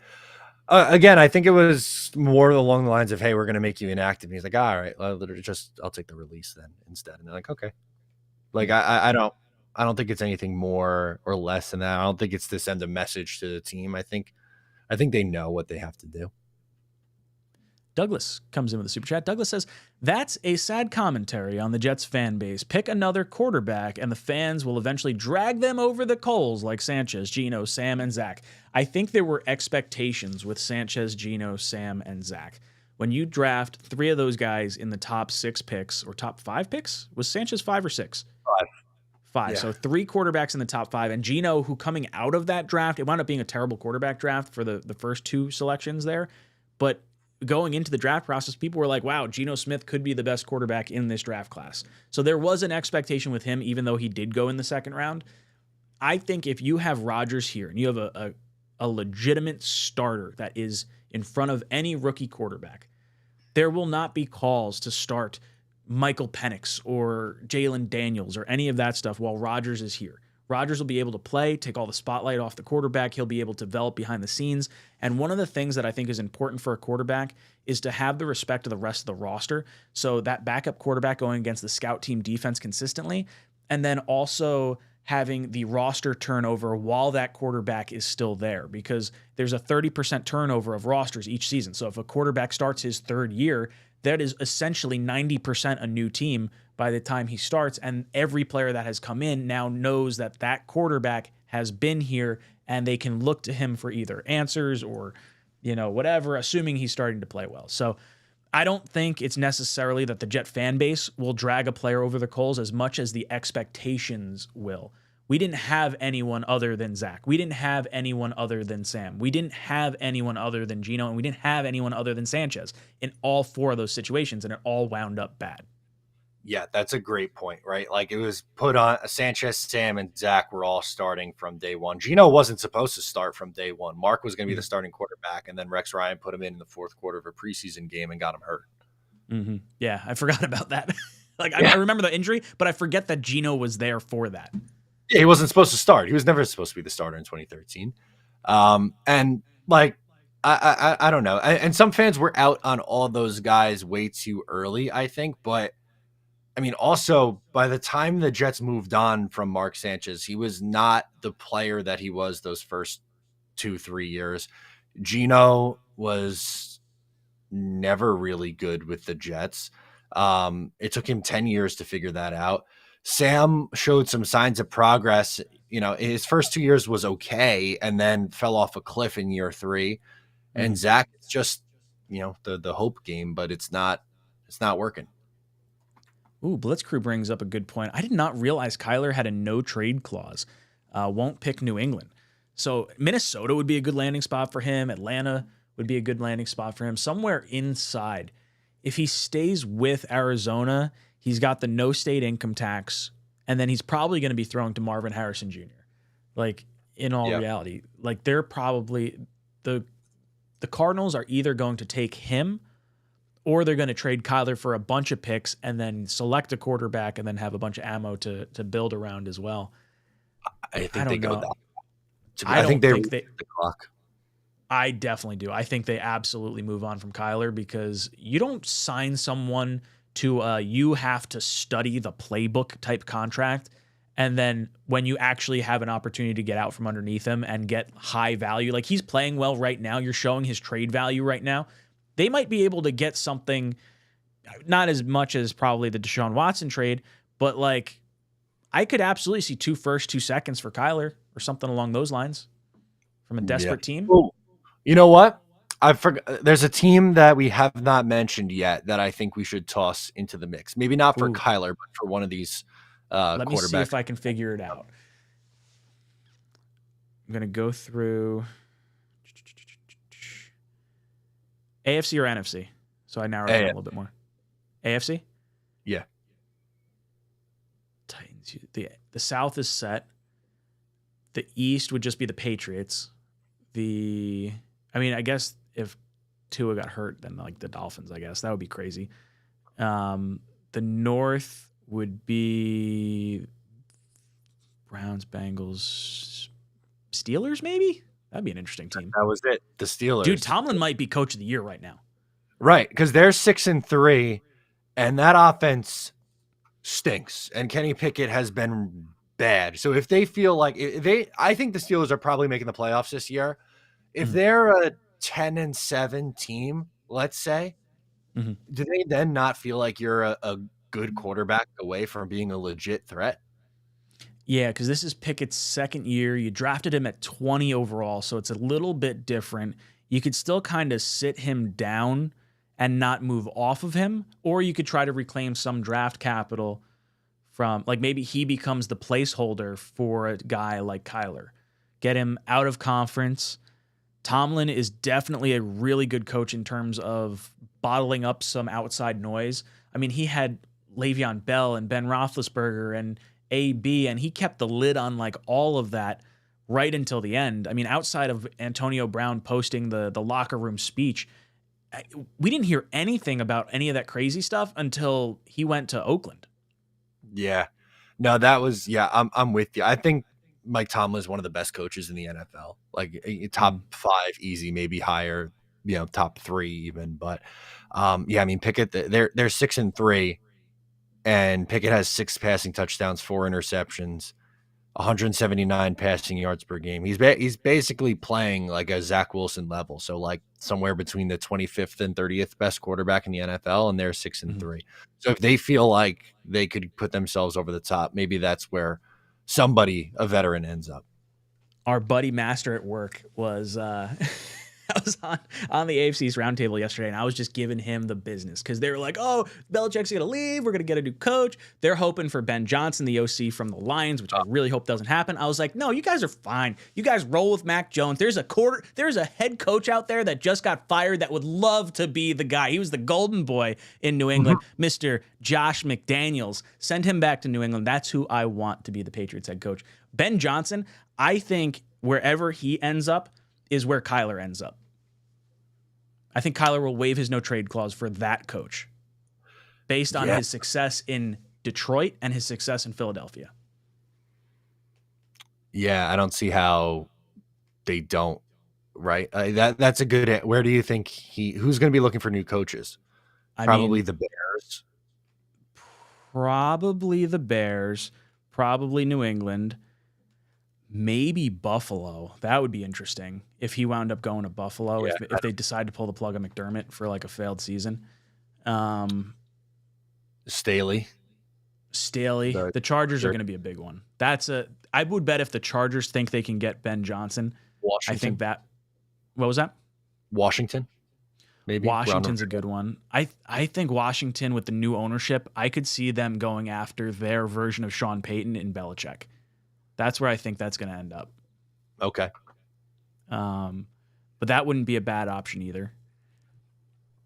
Man, I just don't want him to end up in the AFC East. I think he's really good. If the Jets were to I kind of hope he stays in Detroit another year, because if everything implodes, he would be the top of my list, I think, for a head coach. Yeah. How could he not, right? Dude, it's just his offense is awesome. It's so good. Chuck Lagana comes in with a super chat. He says, do you think C.J. Mosley will still be around next year? So let me pull this up real quick because I don't know his cap hit off the top of my head. It's not good, though. No, it's not great, but it's going to be hard to lose a guy like that who's playing. I think he's been better this year than he was last year, even. And he was a second team All-Pro last year. So his cap hit this year was $21 million. His cap hit next year is $21 million. If he's playing like this, I don't understand how the Jets could go to him and say, hey, we need you, we're going to cut you. He does have void years after this, so maybe you knock down that $21 million and we say, hey, we want to keep you the next 2 seasons. Let's make that $21 million cap hit, I don't know, $10 million each of the next 2 years. That frees up $10 million each of these next 2 seasons. We've got Rodgers here the next 2 years. That, to me, restructuring him and keeping him with Quincy would be my preferred route. So I hope he is. That cap number is a little alarming, though. Even with great play, a $22 million linebacker, or $21.5 million linebacker is that's a lot of money. Yeah, no, it is. And he's getting a $17 million base. So if you restructure, you'd have to drop his base down to $1 million. Get him a signing bonus. Yeah, I mean, you could do it. You could pay him more money than the 17 in 1 year and drop his cap hit down because of the signing bonus. You could do it that way. Is that where you kind of want to see the restructure of Mosley? I do. I don't want to lose him. I think he is an incredibly important piece to this team. I agree. Blitzkrieg says, I'm wrong. His extension avoided no trade clause. So Kyler does not have a no trade clause. I was going to say, I'm a little surprised that would have been thrown in there. But with quarterback contracts, it's not, I guess, anything surprising. So no trade clause is not in the Kyler contract. That opens the door for a lot of stuff. And then it's just the highest bidder at that point. Yeah, that's true. That is the highest bidder. So then who do we think would bid the highest? Any of the top teams that are in the race for the top 10 picks, I don't know if there's someone in there. Las Vegas is a team I could see. Yeah. That would be interesting, depending on what happens with O'Connell and how they feel with him. Yeah. You think Harbaugh comes back to the NFL? He might. I feel like that. I mean, Mark Davis bringing in a guy like Jim Harbaugh, I could totally see that. That makes a ton of sense. And then Harbaugh would get his quarterback of choice, which honestly might be like a Kirk Cousins. I don't know what Harbaugh's preferred quarterback is based on he had Andrew Luck, he had Kaepernick, he had Alex Smith, he had McCarthy in college. I don't know. What quarterback do you think do you think he wants a rookie quarterback and he wants to build someone up? Maybe he drafts J.J. McCarthy and he just says, hey, I've coached you through college. We're going to take you early, maybe it's beginning of the second round, and they use their first round pick on someone else. They could. Maybe that would be the move. But I don't. Supposedly, he really liked Colin Kaepernick. I saw a clip from a podcast recently where he was talking about while at Stanford, he wanted to learn why they weren't running the ball as efficiently as some other teams. And I forget where Colin Kaepernick went to college, but they were looking at their rushing numbers, and it was Colin Kaepernick was their quarterback. And he's like, I like this kid. And then he ended up drafting him with the 49ers. That's really cool. So yeah, maybe Kyler to Vegas with Harbaugh makes a ton of sense then. Douglas drops in with a super chat. Douglas says Geno had probably figured it out by year 4. He just got stuck in a backup role because the league bought into the narrative he wasn't a starter. He was just stubborn long enough until given a shot. Dude, I was so hyped on Geno Smith coming into the year he broke his jaw. Like, I really thought he was going to have a great season that year, and he would have been the quarterback that he is in Seattle now at that point in time then. I think that was where he was positioned to. Now, from a maturity standpoint, he got punched because he was immature, so there's a lot of stuff there. But prior to knowing that, I was very high on Geno going into that year. I thought Geno Smith had a lot of growing up to do, and to his credit, he did. And I don't think it would have worked in year 3 or year 4 with the Jets. And I don't think he was that great with the Giants in 2017 He was either. not. No, or the Chargers. Like I think he threw like 5 passes with the Chargers. Like he was not a factor with the Chargers, but no, I think he needed that time. I don't necessarily buy that he would have figured it out by year 4 with the Jets. I think that year he would have had a good year though, because you're talking Decker and Marshall and Revis and Cromartie, and like that was the year Ivory, like they loaded up that team for like a year, and he probably does well that season, and then maybe turns into a pumpkin right after that. I don't know. The thing that pissed me off with Geno all the time was running out of bounds behind the line of scrimmage to no end would just drive me up a goddamn wall. Yep, he did do that a lot. There were some nice moments. Remember the stretch? What was that at the end of 2014 in the last game of the year? He had that monster game. Was it his first game that we beat the Bucks on a last-second field goal because he got hit out of bounds? Yes, I think that was his first game. That was. That was wild.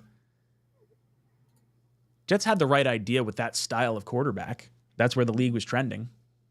Just he didn't run as much as I thought he should have. Agreed. He's definitely more of a thrower than he is a runner. I bigger think too. Like I'd like to see him not that I want to see him take shots, but like he could have.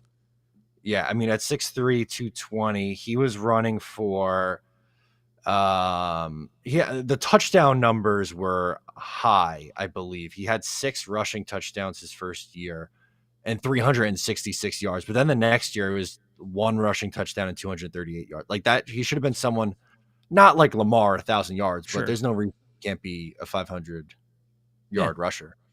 Yeah, that's where it felt he should have been. I mean, in college, he didn't really use his legs either. He dumped the ball off to, I think it was Stedman Bailey and Tavon Austin were the two at that point in time. Dude, I thought he was electric coming out. I was like, oh, dude, I'd take him top 10. Thank God he went before us, but that still didn't work out for us because we took D. Milliner. Lovely. Whatever. James comes in with a super chat, says, good work, boys. Blew my top today, but this is not, but this is going to shake some things up, and I think wake up this locker room. Everyone on notice right now. Bobby, please get in someone's face soon. That messes up. So this is a really popular comment that I've heard, and it's Robert Saleh is not vocal enough on the sidelines, and I tend to not care as much. Like I would like to see them, understand, or I'd like to believe they understand that the player screwed up. He doesn't need to be yelled at like a child. And the way that Saleh handled the offensive line speech in Hard Knocks in Carolina when they played like shit, like it tells me that behind closed doors, Saleh is not some pushover. I think he would absolutely go after someone in terms of like holding them accountable, with the exception of Zach, because I think you have to hold it together for the quarterback. And that's probably rubbing some players the wrong way. Yeah, I do agree that I think it probably rubs some people the wrong way. I think they see the job the quarterback's done, and like, well, why are we treated a certain way and he's not? I think there's something to that. Brian comes in with a super chat, says, is next year playoffs or fire head coach and GM? I would say so. I think barring like if we don't make the playoffs next year, I don't know if Rodgers comes back for a 3rd year. Now, it could be as simple as a money thing. But honestly, if they can, the GM and head coach, it's probably and Rodgers wants to play again, it's probably Hackett that becomes our head coach to appease Rodgers for at least like another year. And then you remove Hackett and Rodgers whenever that's done. But I would say playoffs or bust next year for sure. Yep, 1000%. I think if they miss the playoffs, both those guys are out of a job. All right, boys and girls, thank you so much for hanging out with us. We only have 200 likes though, so you got to hit that like button. Yeah, we got to do our little spinny wheel. I'm ready. I kept track this week. I remembered without green bean. I was bad at that the last time. I know. I'm not good with trying to remember this stuff. Everyone has a role here. Everyone's got a role. See, normally when we have the three of us, if you guys don't know, I'm doing all the behind the scenes stuff here. Matt's looking up all the stats, and Green Bean's talking with the chat. So it's not like we're dialed in. We're dialed in. Everyone has a task. All right. How many super chats did we get tonight? 40. Ooh, 40. All right. And let's do this. Let's grab. Can you grab? I'll grab you 5 people from last week's stream. Perfect. Okay. Whenever you are ready, you can read them off. I will dump those in. We're gonna rig this up real nice and good. Oh, gonna rig it real good. All right. So random.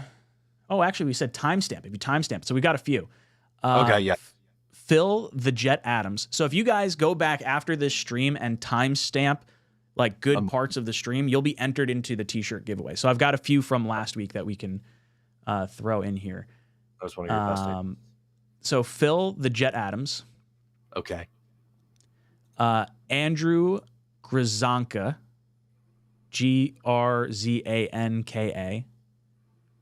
Okay.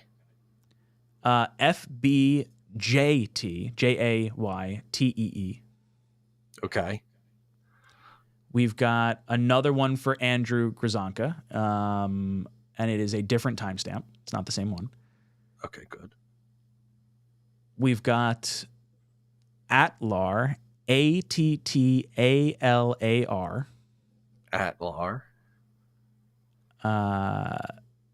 Stax Max, Staxmax. Stax Max. Busted Knuckles. I don't know why that makes me laugh every time, but it does. I don't know, but I need to go back and watch last week's stream because at 31 minutes and 25 seconds, the comment is, "Who's ripping ass? LOL." And now I have to go back and see what happened.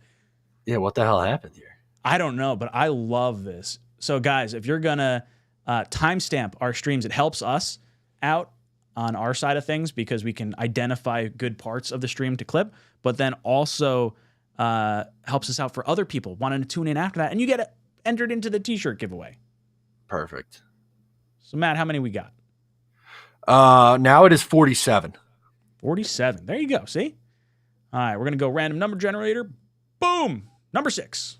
Oh, numbers. Nope. Sorry. Oh. I didn't hit the 0. So it's out of 70. Or no, what was it? 47? 47. All right, sorry. Not 6. Try it again. Boom. 18. RJ McPotts. Ooh, RJ McPotts. Oh, boy. All right, let's see if we can win him something. And again, Ryan did not pull up the spinning wheel prior to this conversation. I'm really hoping for a pillow. I'm on Team Pillow for been a while here. I didn't weigh these boxes differently with the exception of the jersey for obvious reasons. But we've landed on Pillow, I think, 2 or 3 times in the last probably 4 weeks. So here we go. RJ McPott, let's see what you get.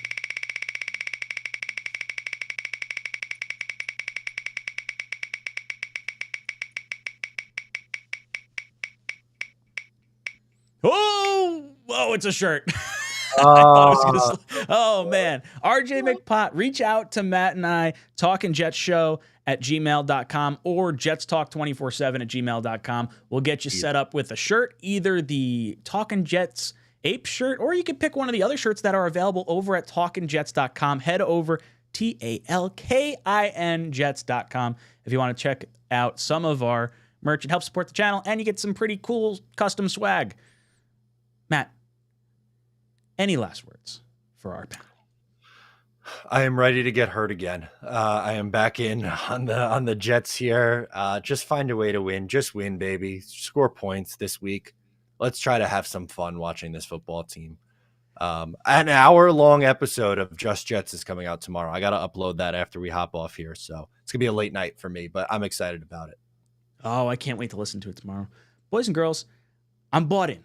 Matt convinced me. All you in the chat convinced me. The firing and releasing of Michael Carter has convinced me. I am back in my we are winning the division mode. Things happen for a reason. Buffalo lost on that final play yesterday. And the Jets control their own destiny. We got Buffalo. We got Miami. These next 2 weeks, take care of business. Turn your season around. Or we're just going to be sitting here and crying again next week. But come back next Tuesday and cry along with us, potentially, or cheer along with us. Thank you all for watching. Hit that like button on the way out if you enjoyed what you watched here. This is Jets Talk signing off. JETS.